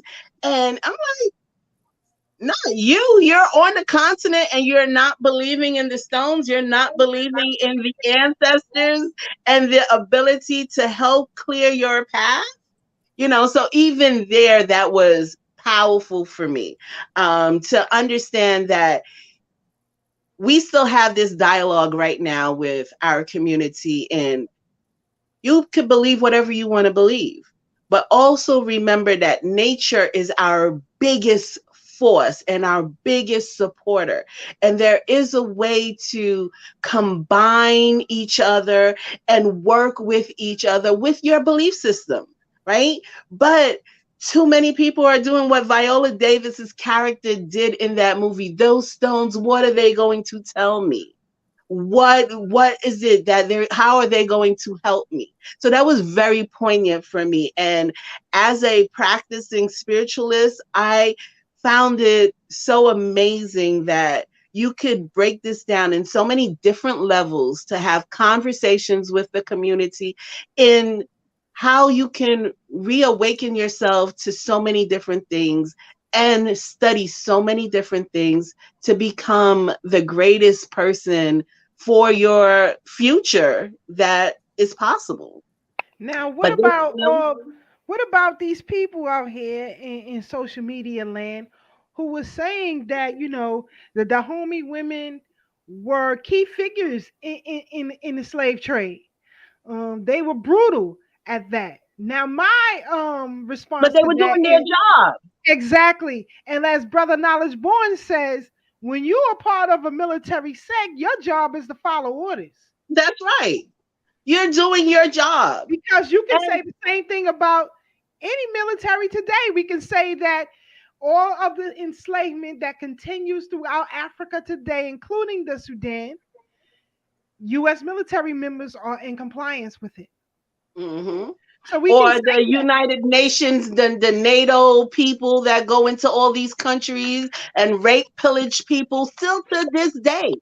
So this is part of the warfare. This is part of the fear mongering that they do to people to acquiesce to whatever it is that they want. I want you to give me more gold, or tomorrow night I'm going to come here with 50 men and gang rape you and your whole family. What you going to do about it? What are you going to do about it? I'm going to go get 50 people, or I'm going to kill myself. I think I'd probably be the person to be like, off with my own damn head. Like that. Are we complicit in our own destruction right now? We ain't got to go nowhere. We don't got to go back in no history book. Thank you, brother. We can go right up the street. Thank you, brother. In our own destruction right now. Thank you, brother. And make that parallel. Right? Are we complicit in our destruction? Yes, we are. Now, right yes, now. We are. You understand yes, what I'm we saying? Are. Are there black men that are out here betraying black women right now? You understand what I'm saying? Are. Like, are they not stepping up and being in position? You understand what I'm saying? Or are they not doing what they need to do? You see what I'm saying? Is it some kind of war that exists between us right now? Yes, it's happening right now. We don't got to go nowhere. Like we don't got to go look in no ancient scrolls. We can go right, up brother. the street right now. That is right, brother. Like, and it's too much of that going on. Like, come on, man, stop right. playing these games. You see what I'm saying? And this is why we bring the conversation together. We can use this as a tool to bring the conversation together. We can say, look, y'all still selling drugs right here. Y'all still pimping girls right here. Y'all still shooting at each other right here. So what is the difference? And y'all going to jail right now for what? And the same jailhouse is the same little cabin that you were in to get into prison, to get into slavery, because it still works the same way. Nothing has really changed out here. But for people in their imagination who choose to not pick up a book or understand, or even if you don't want to pick up a book, have a good conversation with a brother or sister out here. There's a lot of nice brothers and sisters that are ready to have great conversations with everyday people. But everyday people feel like, can't be talking about that. Gotta go smoke my weed and get my Henny. I'm like, yo, we can smoke weed and Henny later. Let's do this first and then do that. You know, it's peace. Let's get it together. Let's get it together. Somebody put it in the chat. Your diet killing more. Say that again. Your diet killing more black people than. Listen, I'm just saying. You know, you got to get with the people where you got to meet the people where they at. But yeah. Somebody put in the chat. Say that again. Somebody said that females and males of the homie army were brutal, especially with other Africans. They are no heroes in my opinion. Fine. No. They are heroes in my opinion for the mere fact that the Haitian Revolution was won with those people. That Haitian Revolution awoken the spirits of all Black people across the Americas. And the Haitian people of that time traveled from country to country to help liberate our people. So you don't have to claim them as your hero, but they're my heroes, and you can't take that away from me. I understand the atrocities that happen, but also I follow the money, so I'm not blind. Can I flip the script for a second on this? Go ahead. Y'all ready for this one? All right, now check this out. It's funny that we talking about a woman king in a time when the queen, the official queen that the world acknowledges as a queen, just passed away and a new king was instituted in England. Now, if you look at chess, and some of you brothers mentioned that early in the game, but if you look at chess, the queen always protects the king, not vice versa, right? So now the queen of England is gone, and now they instituting in your face a Black woman who's a king. What does that mean in that whole specter? It's a question. Y'all can chop that up or decide it's not even valid talking about. I don't know, but in relation to that, you can also add on why, being that we mentioned the archdiocese, their worshiping figure being the Black woman and child. So you can add that in there as well. And they worship her behind closed doors, right? They give you everything in present, blonde and blue eyes, but behind closed doors, it's the darker the berry. Mitochondrial DNA, baby. Still, in keeping it in line with what we're discussing this film, also, I had to ask the question, why is it that the king stated that the only men who can work in the palace had to be eunuchs, right? In comes this swishy dude, as Brother Peace called RuPaul. So we're going to roll with that. When RuPaul comes in, the king said he only wanted eunuchs in the palace. He had 5 wives? And the only men he wanted around was eunuchs. You know, Sister Keisha, what's crazy is on my trips to Ghana, one of my trips to Ghana, we visited the King's Palace Museum. And that was something that the Ashanti Kingdom did too. To work around the queen and a lot of women, you had to be a eunuch. That way, if you wanted to, you couldn't have sex with the royal family, with the queen or whoever, because it wasn't just the queen per se. There's a real royal family. Like, the structure of royal families that we get from the European models actually come from our family, over on the continent, because there's still kings and queens there. And they really had eunuchs. I don't know if the eunuchs were sashaying around the spot though, like RuPaul, as I don't think so. I don't think, but not to cut you off. Not to cut you off, Brother Tad, but what's his name? Maladoma and his wife, Sabomfu. They always talk about the roles that this community may or may not have had in terms of doing some servitude to the kingdom. And because we live in such a twisted environment right now, we can't see it as maybe they are correct. If we go back into ancient times, maybe there was a role and it wasn't as perverse as it is now. But because we live in such a perverse environment, we can't see a fitting role for these people in our environment, in what we do each and every day, because we know that they are liable to tamper with our children and tamper with our family.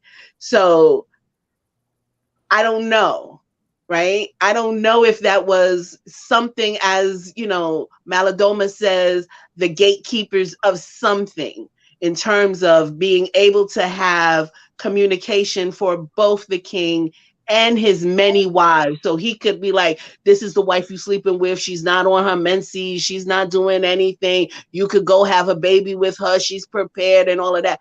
Who knows? But for right now, we're living in such a twisted environment that we can't even see a fitting role for them. And yeah, stop sashaying. Either you're doing a role or you're being a pervert. But, And also, I don't know if you all heard the brother who plays King Giza in the Woman King. He's now getting a lot of social media backlash because he said he only want to date black women.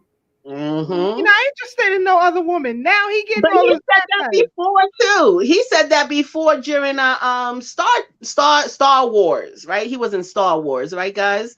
He said that during a Star Wars interview on one of them morning shows. He was like, all I want is a black woman. They was like, oh, there's a lot of available women. He's like, I don't see no black ones here in their face on live TV. So he's been on point in terms of saying that constantly. Let's see what he comes up with as his, mate later on, as his compliments. Yeah, Well, thank you, we Sister applaud. Cartessa. She said his name was John Boyega. Thank you. Yeah, yes. And we definitely applaud that. And again, this goes into the propaganda of dividing the black family. Mm-hmm. Like we said, the subliminal messages that was in the movie, the women over here, the men over there.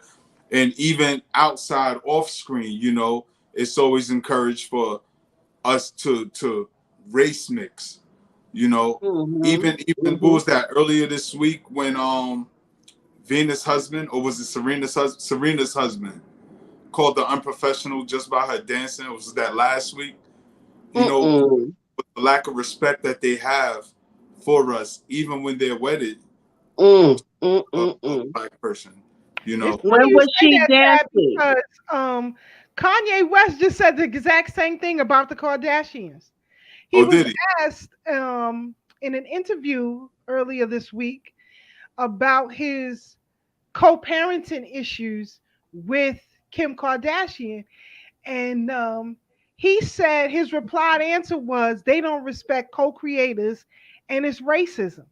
So the interviewer said, you mean in your own marriage? He said, yeah. Yeah. But you He chose said, that marriage. You I willingly went into hold on, that sis. marriage. Hold on, sis. He said, I co-created those children, right? Because he was speaking in reference to him dropping his contract with the Gap and Adidas and going it on his own. But he said, I co-created those children. I want them to go to Donda Academy. I want them to dress a certain way. You know, this is what we do in our culture. But he couldn't foresee that before he laid down with her. Love But is he blind. did. He did foresee it in his song Gold Digger. Yeah, right. Did How he about not? that? Did he not? He wrote his own future. So if he could write his own future of demise, we could write our own future of success. So let's, write our future of success. I'm glad Brother Mike Gray. See, my big brother always got our back. The history hitman gonna come through. When I was talking about the Vatican and the Catholic Church, he put the dates up for y'all. He said military encampments was set up along the west coast of Africa, Spain, Portugal, under the auspices by the Pope in the 1450s. Thank you. Thank you, history hitman, for coming in with that date for me. Thank you, brother Grace. But it's just so funny. Like, we can definitely just like brother Born, Knowledge Born. Sorry if I got it wrong. Was saying in terms of, we can look at it right here, right now. Back then, like when my grandmother used to talk about continent and stuff like that, she would always say Guinea, right? I shared a map with you earlier this week. That whole area from Nigeria all the way over to like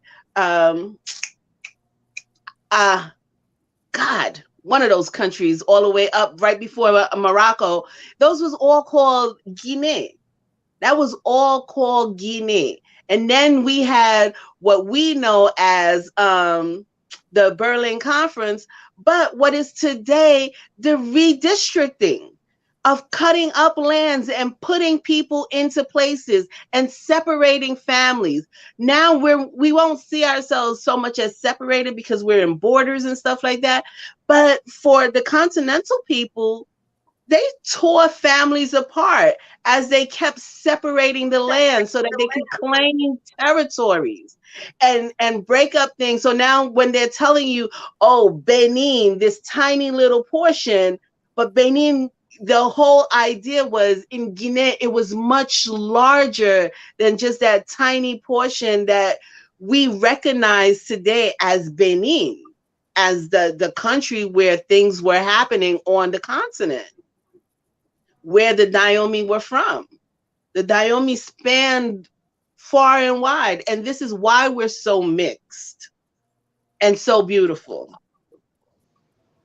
You're right on that, sis. You're right on that. Let me just piggyback off one thing. I was off the air for a few minutes. I apologize for that. But I wanted to say something as far as the eunuchs and that dynamic. One time when I lived in Ghana for a few years about 15 years ago. And when I was living there, I was trying to get a job as a DJ on the radio. So I kept going back and forth to one of the most popular radio stations over there and getting interviewed. And I'm like, okay, so when you're gonna hire me? They say next month, next week, next day, whatever, we're gonna call you with it. They never called me. So finally I was dealing with, my girlfriend at the time. She said, they ain't gonna give you the job. I'm like, why? She said, because you younger than the radio station owner and you're gonna be banging all the chicks. So he ain't gonna want you there. So in that regard, I seen that dynamic and I just wanted to put that in the air. So, to say that I've witnessed something like that, in my own life and seen it personally. Done. But again, wouldn't that be anywhere where, older dudes always don't want the younger dudes around because they're going to take all the ladies? They're going to take their clout, That's only if that's your value system. Exactly. And unfortunately, that's a lot of value systems out in these streets. Right. But if you value more than just a woman's body, I mean, go ahead, have your take at it. If she'll have you, y'all go live happily ever after. But those are people without a defined purpose, without a defined divine purpose. You know, because if that's all it's about, because I still see that this day and age, dudes dirty Mac and backbite. Oh, don't talk to him. He used to talk to her, like that corny stuff. And it's like, yo, we got so much more going on than to worry about something as small and trivial as that, is who's sleeping with who. We're talking about our survival. We're talking about creating our future. And that's the difference between us and animals. Animals operate on that low vibration, on that lower libido. Like, animals don't have the ability to shape and mold their future. We as humans, we do. That's our superpower, that we can literally create the world we want with our minds and our thoughts. That's our superpower. And we seen white people create the world they want, and at the same time shape a new reality for us that don't work in our advantage. So it's on us to use shape our reality, to have a paradigm shift, to put things back. Like we always say, our fight, the Black people's fight, is different from everybody else's fight. LGBT want to sleep with each other, you know, women want to overpower men. Our struggle as Black folks is to put things back in their natural order. Balance. No more, no less. Balance. Yeah. Balance. Yeah. We operate in the principle of Mayat. Balance. Just as good as we can be, we could be just as vicious if you're an enemy, if you're declared an enemy. But if you declare yourself as a friend, we could be just as benevolent and friendly. The choice is, I always say, these handsome said, brother. Well said, brother. It's your choice. But now as a collective, we got to start deciding what is our communal values as a group. Because I'm be honest with you, all this continental, diasporan, FBA, P1, all of this infighting on an already fractured group don't serve us at all. Absolutely not. Absolutely not. Facts, because the Yorugu is always on the sidelines, plotting and scheming. Right. In fact, I want to play this clip that I know all of y'all seen already. And if you haven't, you're going to see it again right now. But look how this white dude is salivating over these Black females, telling them the power of their melanin, their DNA, and how they're paying billions for it. Hold on now. It's our DNA in the nucleus. They just go in and take it out. Incline? Huh? And this is part of this genetic greatness that we don't see in any other race on the planet. These curvy, sexy Black women from Africa. Negroes have a kind of a monopoly on this genetic perfection, and we want some of that. So, girls, for $100, we will pay you for your egg. $100?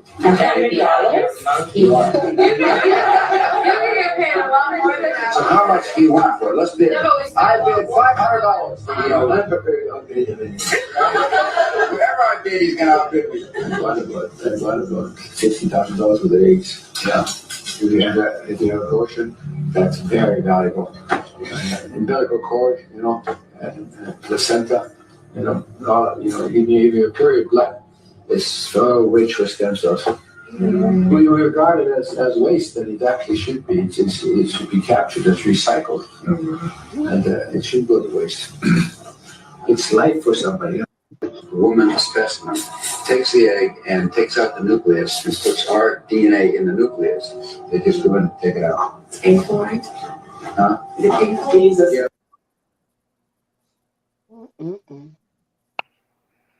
So you had this Yorugu, just begging. He said just for a piece of that umbilical cord. Yeah. You can have an abortion. That's what he said. He said you can have an abortion. You don't have to give it. All we need is the umbilical, the umbilical, what we got, and we good. We good. And these sisters look like they're interested in those coins. They're like, coins? How much coins? Give me a little bit more.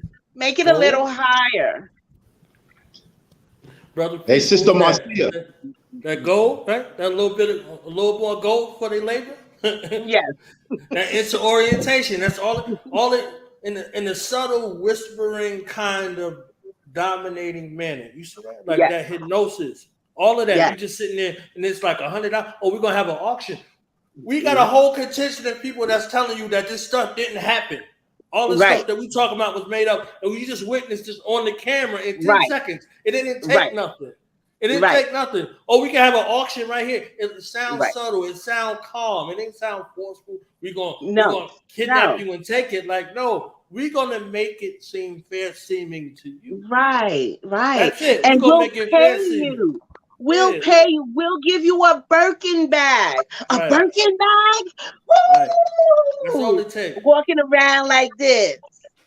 I want to ask Uncle Tad, what vegetable we need to eat, or what special water we need to drink for this ferociousness to come back?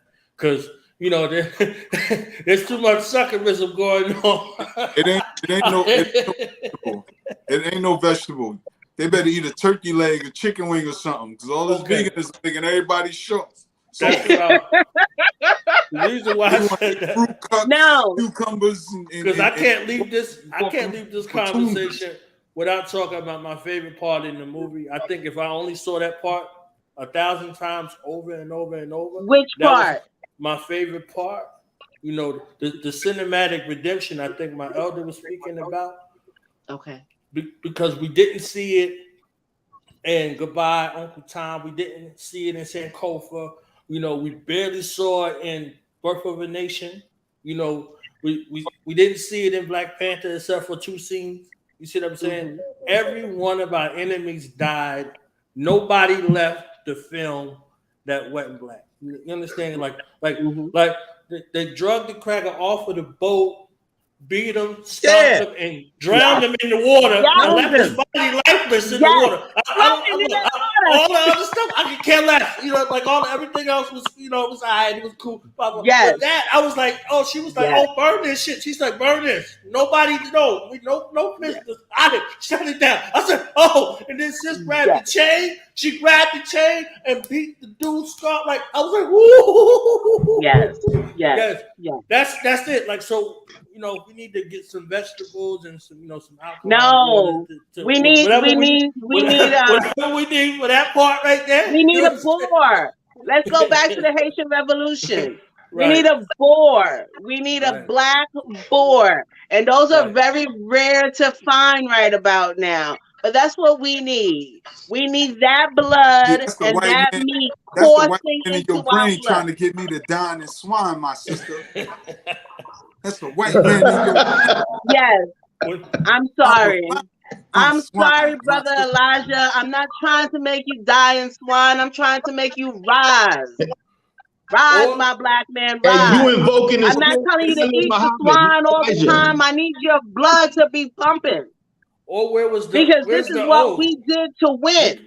Right. We don't have a buy-in. We don't have a buy-in. There's no catastrophe that can make people black or proud to be black.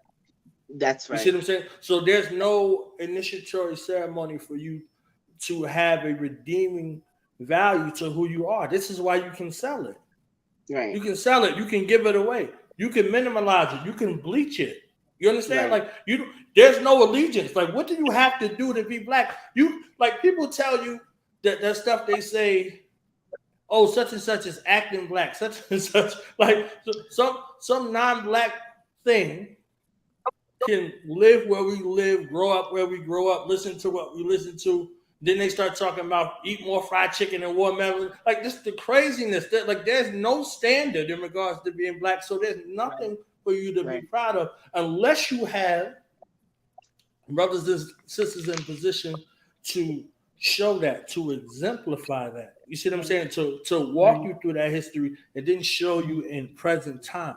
You see what I'm saying? Like, so in regards to what it means, we grew up around men that wasn't having certain things, and you couldn't be around those men doing certain things. So there was something about your conduct. There was something about self-defense. There was something about you defending your community. It was something about you defending your family. That's why we was doing all of that scrapping. You said, what to my sister? You did what to my little brother? You understand? Like, there's something that you had to answer for that. You had to answer for that. You understand what I'm saying? So, and until there's a situation with which, people are moving and doing what they're doing, there's no onus, there's no pride, there's no nothing along with Black people. You see what I'm saying? That we could readily see. Ashe. You're definitely right. And that ties into what I wanted to veggie back on. See, I bought the veggies back for Brother Tad. When he was talking about the daughter being slapped by the future husband. Again, I'm going to use my own understanding of life in this parallel is even as a child, other adults would discipline you in front of your parents, and your parents would not do anything, but you deserve to be disciplined. And so I get where you're saying that this person was going to be her future husband and he should have had more respect, but in certain ideology and culture base, this is how they do it. Because I know I definitely was raised in a household where anybody could torment you at any given time in front of your parents or not in front of your parents. And then as I got older and I had gotten into an incident with some brothers, and but at this time I'm really putting things in context as an older person. But at this time, my father is like 70 years old, and he just watched these people. I wanted to go home in my home and kill my father at that particular moment, because you didn't do what a father was supposed to do, was to protect your daughter at this particular time. But granted, as I look back, my father is 70. These men are 20. They got him. And he can't even see. So even if he's shooting the gun, he might miss somebody and probably ain't shoot me. So I just wanted to say that in context of the whole disciplinary action, that in some cultures that I've experienced personally, that is something that may happen, and they may be cool with that. As a father, I want to add on to this because I hear what you're saying, and I'm thankful for my father. I'm thankful for me being me, right? When I was brought up, anybody in the house, in the family, in the village could discipline you, but not any random person. You know what I'm saying? But he would be her future husband. Right, but she so just met for that he may have been like, that's gonna be your husband, so right. Take it or leave it. Because I get that's the Hollywood part of it. Because I don't think that's the Hollywood part of it. No. Because I hear what you're saying, because it was braided in with your father's age and him not having the ability to fight these young virile men, right? And that's what I was going to talk about, the importance of the village. So follow me while I go there, right? Yes, sir. So in the movie, in that script, that dude and that man was about the same age. That's fist the cuff. Like, hold up, son. I'm not going to give my daughter to you for you to just beat her up and kill her. Granted, she has to be, quote unquote, obedient. Again, we're using the English language, lack of better words, but you're not going to initiate the relationship with violence. Me as a man, as a father, I'm telling you, that don't sit right. Right? That's part one. That's for the movie. But now in real life, as we age as fathers, and one thing I always say is, as fathers, and this is for the audience too, as fathers, please keep yourself in the best physical shape you possibly can to defend your children. You have to be willing to die for that child, not just when you're young and you can fight back, but even as an old man, you got to wrestle and tell your daughter, get out of here, knowing this may be your last breath, but you're going to fight in her honor. This is very important. And in addition to that, train yourself in weapons uses. Learn how to use a gun. You never shot a gun before? Now is the time to practice, because you can't beat nobody, Otis. You can't kick nobody ass no more. This is, I mean, we laugh, but this is very important. Very true. Very true. Because but also, I had to bust dudes' heads open for even acting like they wanted to touch my daughter, not understanding who I was. They see my daughter's young, shapely women and want to say something inappropriate. and be like, I don't care, get her father. They must have thought her father was an old dude and not knew her father was the teenage parent who ain't older than his daughter. So when I come out, fists is swinging and guns is blazing, because we not going to play with that. And I say that because, and I mean, I really hold this dear to my heart, and I really want the audience to hear me. This is very important. And this is why I started Better Days Ahead Fitness, because as men, if we're not going to protect the community, at least protect your family. We have to stop being cowards. We have to not be afraid of blood. That's why I always make the joke about eating chicken wings and burgers and stuff, because I think a lot of vegan dudes is just cowards. I'm going to be honest with you. I know a couple of dudes who... Except our brother Ashe, who's on the check-in. Ashe got a hand Ashe on the check-in. Don't. We, not Ashe. No, we know he knows that life. We know Ashe is different, right? But for the majority of brothers out here who are taking the quote-unquote high road and practicing nonviolence and eating cabbage every night, that don't cut it. That don't cut it. We got to get the taste for blood again. And I'm dead serious, because years ago, I saw a video on YouTube. This little girl was getting bullied in high school. She's about 17 years old. This boy in her class was bothering her. Her father came up there to tell the boy to leave her alone, and the boy beat the father's tail. He kicked his ass. I ain't gonna sugarcoat it. The 17-year-old boy beat the father's ass in front of the whole school while the kids are taping it. So not only did the girl not feel defended, but she was also humiliated, because her father, who's supposed to be her number one hero, couldn't be her hero. Couldn't even support her. Couldn't even protect her in front of her peers. That's even more embarrassing. Kamaria will get me into something in the New York Minute. My baby, first thing she says, you don't want me to call my father. And I say the importance of the village, because I got a team also. So as I age, I'm still in fighting condition, but I also got dudes in their teens and their 20s coming behind me that look to me as an OG, who know that they're part of my army. Just as I defended them when they were younger, they'll now have to defend me and my family when it comes to it. And that's the reciprocity of it all. That's the reciprocity. Right. That is living in my eye and bringing into that whole balance of it all. But I also want us to be mindful to the community and everyone, is that there is some communities that think like that movie, and it still does exist. You can see it.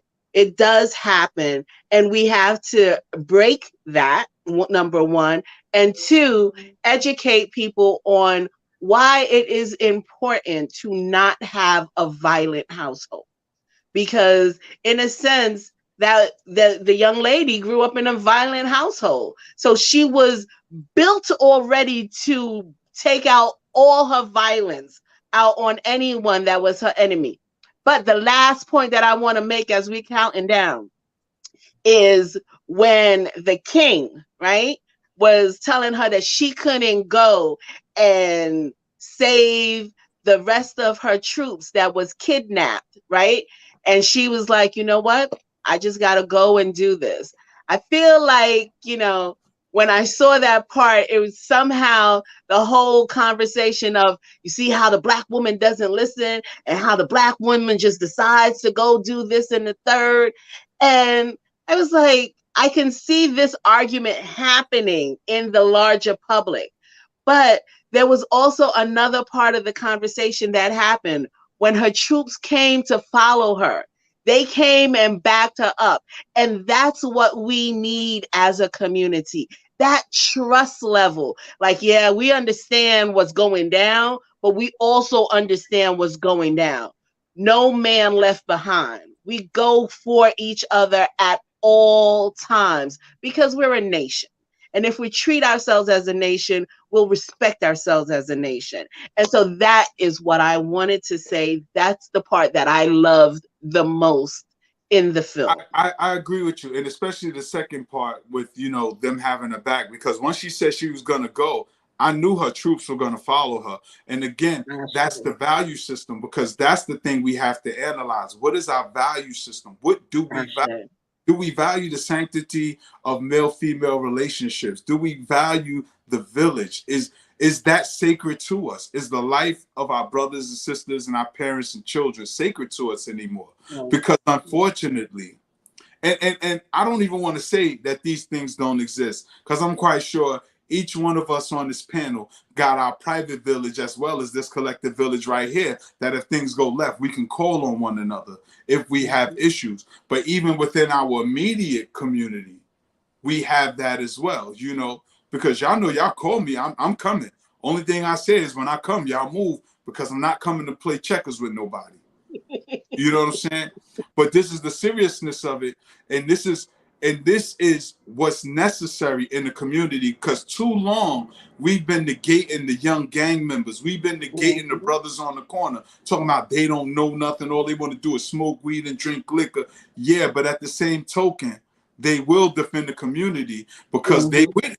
They with it. Not enough people within our movement is with it. And as Brother Knowledge Bois said earlier, we got to look at our diet. We can keep talking about the white man all we want, but what are we putting into ourselves? What are we doing to ourselves on a daily basis? We're not even eating nutritional food anymore. And even if we are, how many of us are really hitting the gym or just taking a brisk walk around the community, getting to know the people at the same time as exercising? This is small steps we can do as a community. Sister Keisha and her sisters go bike riding, hiking, whatever, but they get out, commune, have conversation. At the same token, they're getting their exercise and getting their heart rate up, burning calories. Same thing with her cousin in the jump rope, teaching children. We got to get active again, because there's too many people that keep talking tough. We in the war, and they're not even in fighting condition. And this is a problem. This is just know how to hold a gun. You don't have to fight. If you can't fight, hold a gun. Do something. Just don't stand by. For us to go to the range, and just get familiar with weapons. Is how I took my children to the range. These are small steps we can do, because sure enough, as we seen what happened back then, as you and Brother Knowledge Born said earlier, we can go outside and see the same thing happening now, but we got to be masters in the solution, because we already know what the problems are. And some of the problems lie within us. It lies in our mindset. It lies in our value system, and it just how we treat ourselves. And it lies in our fears. Yeah, definitely.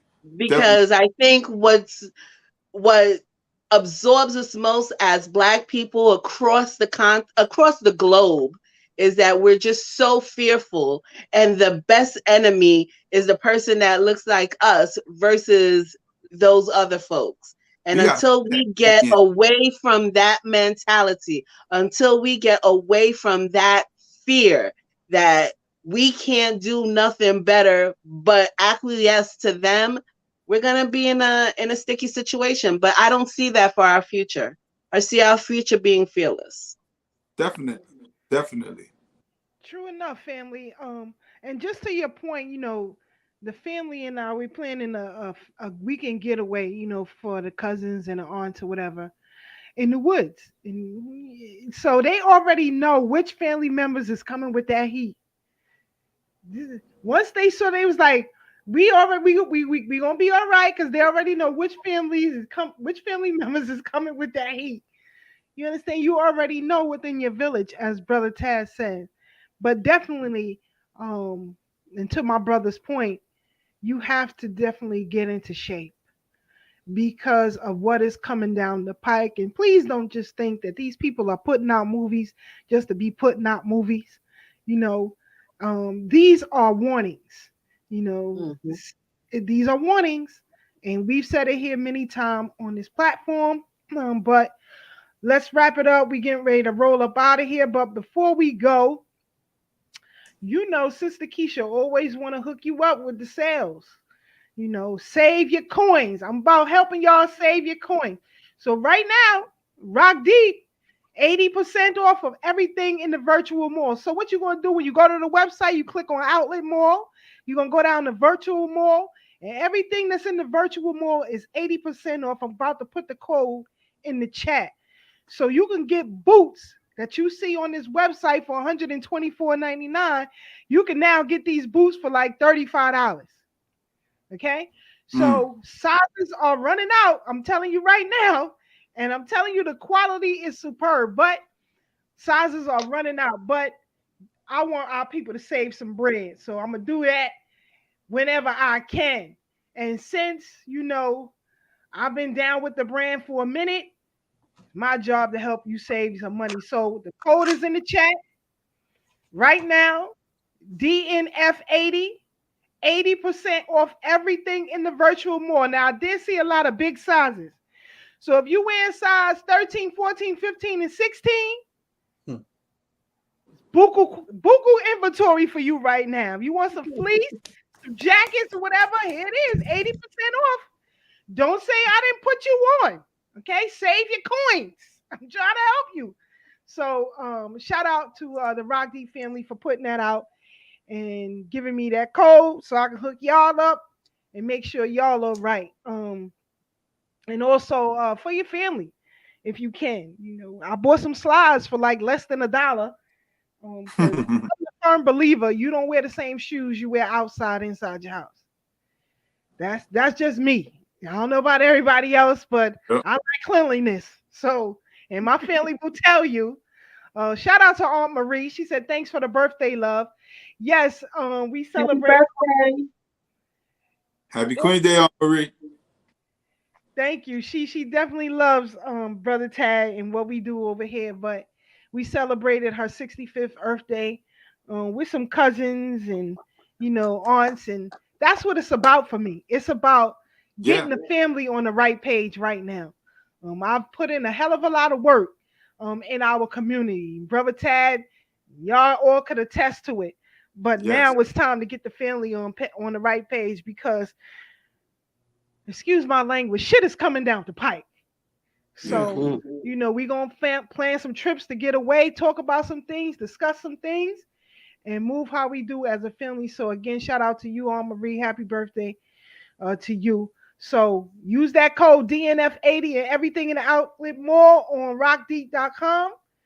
And, save yourself some money and get you some quality footwear at the same time, especially for all of you. I know the history hitman. We got to get you back on here real soon, Brother Mike. Yes. I know he wears big sizes, 14, 15, and 16. There ain't no excuse, Mike. 80% off. Stop playing with me. Don't play with me. I'm trying to build the brand. We got to leave a legacy. Pharaoh got to have these digital coins. I ain't playing. But anyway, Brother Knowledge Born, your final thoughts and comments? It's always an honor and a privilege to be here. As we know, for warriors, we won't get invited a lot of places. You see what I'm saying? Suckers is plentiful and they got suckerful platforms. You see what I'm saying? So it's good to be in a space that have a thorough alliance with thorough people who thorough on and off the internet more often and on. You understand what I'm saying? And continuing to spread this word and allow us to critically analyze and present things in a fashion that's beneficial for us and for us moving forward. So support Thorough Black Talk and all their endeavors. I got some size 13 boats. You understand what I'm saying? So I'm going to be on that spot rocking deep. So, in case I need to stomp somebody in their face, you understand, for transgression against our people, we rocking deep up in here. So salute Uncle Tad, Sister Keisha, Brother Peace, Almighty Queen Marcia for your jewels. You understand what I'm saying? Brother Blacksmith, you know what I'm saying? Hold it up. You understand what I'm saying? And thank you for having me, as always. Thank you, my brother. Brother Magnetic PeaceTyson, your final thoughts and comments. Keisha, can I ask a question real quick? Brother Knowledge, how can we get in contact with you before you get off? Okay. Did you hear my question? Can I address it? Okay. All right. I'm telling you, the Brooklynites don't play no games. You just gotta make sure, like when you got your final words to rap, man. If you ain't say it, I don't know what to say. You understand what I'm saying? So make sure I'm good. Y'all can check me out on Do the Knowledge Radio. That's DoThaKnowledgeRadio. Be on the lookout. We hooking up with Killer Priest of the Wu-Tang. Shoot his documentary. Me, my brother Che Black, Son the Great, and all of us going to LA next week. And we're going to be out there making history. So. All right. Yeah. Brother Magnetic PeaceTyson, your final thoughts and comments. Each one of us have to be a positive virus and infect people with the truth any way possible, any means possible, worldwide. We got to do it. We got to be a virus. We got to be a positive virus because our children is at stake. So that's why we got to bring the heat all the time. All the time, we got to bring that heat. Our ancestors depend on us to remember them and to protect the children, those that are born and those that are yet to be born. So let's us all do our part to offset this madness. Thank you for having me. I appreciate and love all of y'all. Peace. Love you too, brother Peace. We love you, brother Peace. And for those of you who want to know, you can follow brother Peace on Facebook. That's Magnetic PeaceTyson. That's Magnetic PeaceTyson. Follow him on Facebook because he's dropping jewels just about every day. And we appreciate you, brother. Always, always. Brother Tad. Brother Blacksmith, your final thoughts. Okay, y'all. Real quick, I'm gonna do my little 2-3 minute thing, Keisha. So pardon me, y'all, but I see the movie in addressing the movie directly, even though I didn't see it.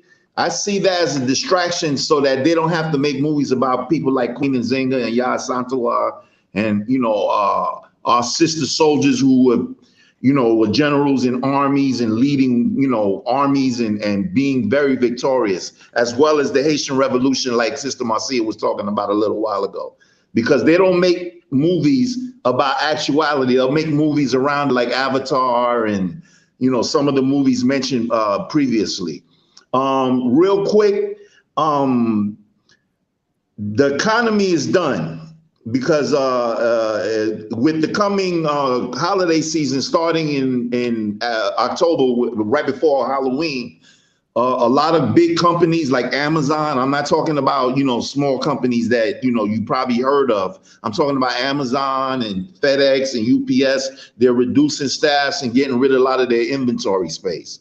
So a lot of y'all that's working right now ain't going to be working in a month or two. So just check that as far as how the economy is going, and with Europe and so on with the gas and nothing moving because Russia cut them off and they depended on that oil and gas. The border war, I believe, especially with the fentanyl coming in from China. China is the primary maker of fentanyl, and most of it is coming in through the southern border. So I believe that is a payback for the Boxer Rebellion. I mentioned that last week. I didn't go in too deep, but I just mentioned it. Texas and 24 other governors in the United States have declared war on the cartels because they've labeled them as foreign terrorist organizations, or they call them FTOs for short. So y'all check that out. As far as that little video you showed with the white man talking to the sisters about their melanin and all that, they really need it now because of the melatonin to help them sleep and, coordinate and balance themselves. But they really going to need it after that flash that we supposed to have soon. And without it, there ain't much of them going to be left here. And if y'all checking the Schumann resonance and the Schumann resonance, and there's another thing that UVC rays, do a little research on that and see what that does. I'm Blacksmith. Y'all know me as Blacksmith on the show. I'm Flavius Jones on Facebook. I got my blog, melaninforever.blogspot.com. I love all of y'all. Peace to y'all. I'll see y'all next week, and let's get it. Love you too, bro. Thank you.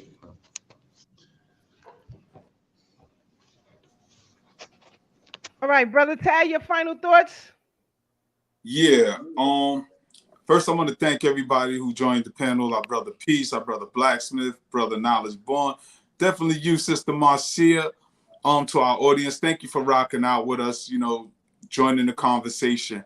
Hopefully you don't take these movies as our story, but it's here to spark the conversation, to get people interested in what is the truth about our story so that you can go find out for yourself. If you really want to know our story, please research people like Dr. John Henry Clark, Dr. Ben, Dr. Asa Hilliard, and as well as our contemporaries like Kaba Hiawatha, Professor Anthony Browder, Professor James Smalls, Dr. Leonard Jeffries, and others. There's a plethora of teachers out there that will give you the right knowledge. And again, I can't reiterate this point enough. Enough as we critiquing a movie about warriorhood, be the warrior within your family. You know, you don't have to be the best warrior, but please encourage your family to eat better, move a little more, go out to the park, just have walks, just talk about family, talk about ancestors, talk about Big Mama that may have passed, talk about your mother, talk about people you miss within the family. Give your children and the younger people a context of who you are and who your family is. You know, our children want to have pride in their blood. You know, and we don't always have to talk about the bad, because I'm quite sure many of our families aren't perfect, but they do have some good that we could build on. And if we don't have that much good, then let's be that good that our children could talk about when we transition. So please get out there, heal your mind, heal your body, read a book, try to have positive thinking, wake up every morning, 10, 15 minutes of meditation. I'm talking about quietness where you get into your brain. Do like I do. Set your timer for 10, 15 minutes and just sit quietly. When you're done with that, get on your knees or get on your prayer rug and just pray. Say a prayer to your ancestors, to your God, to your higher self.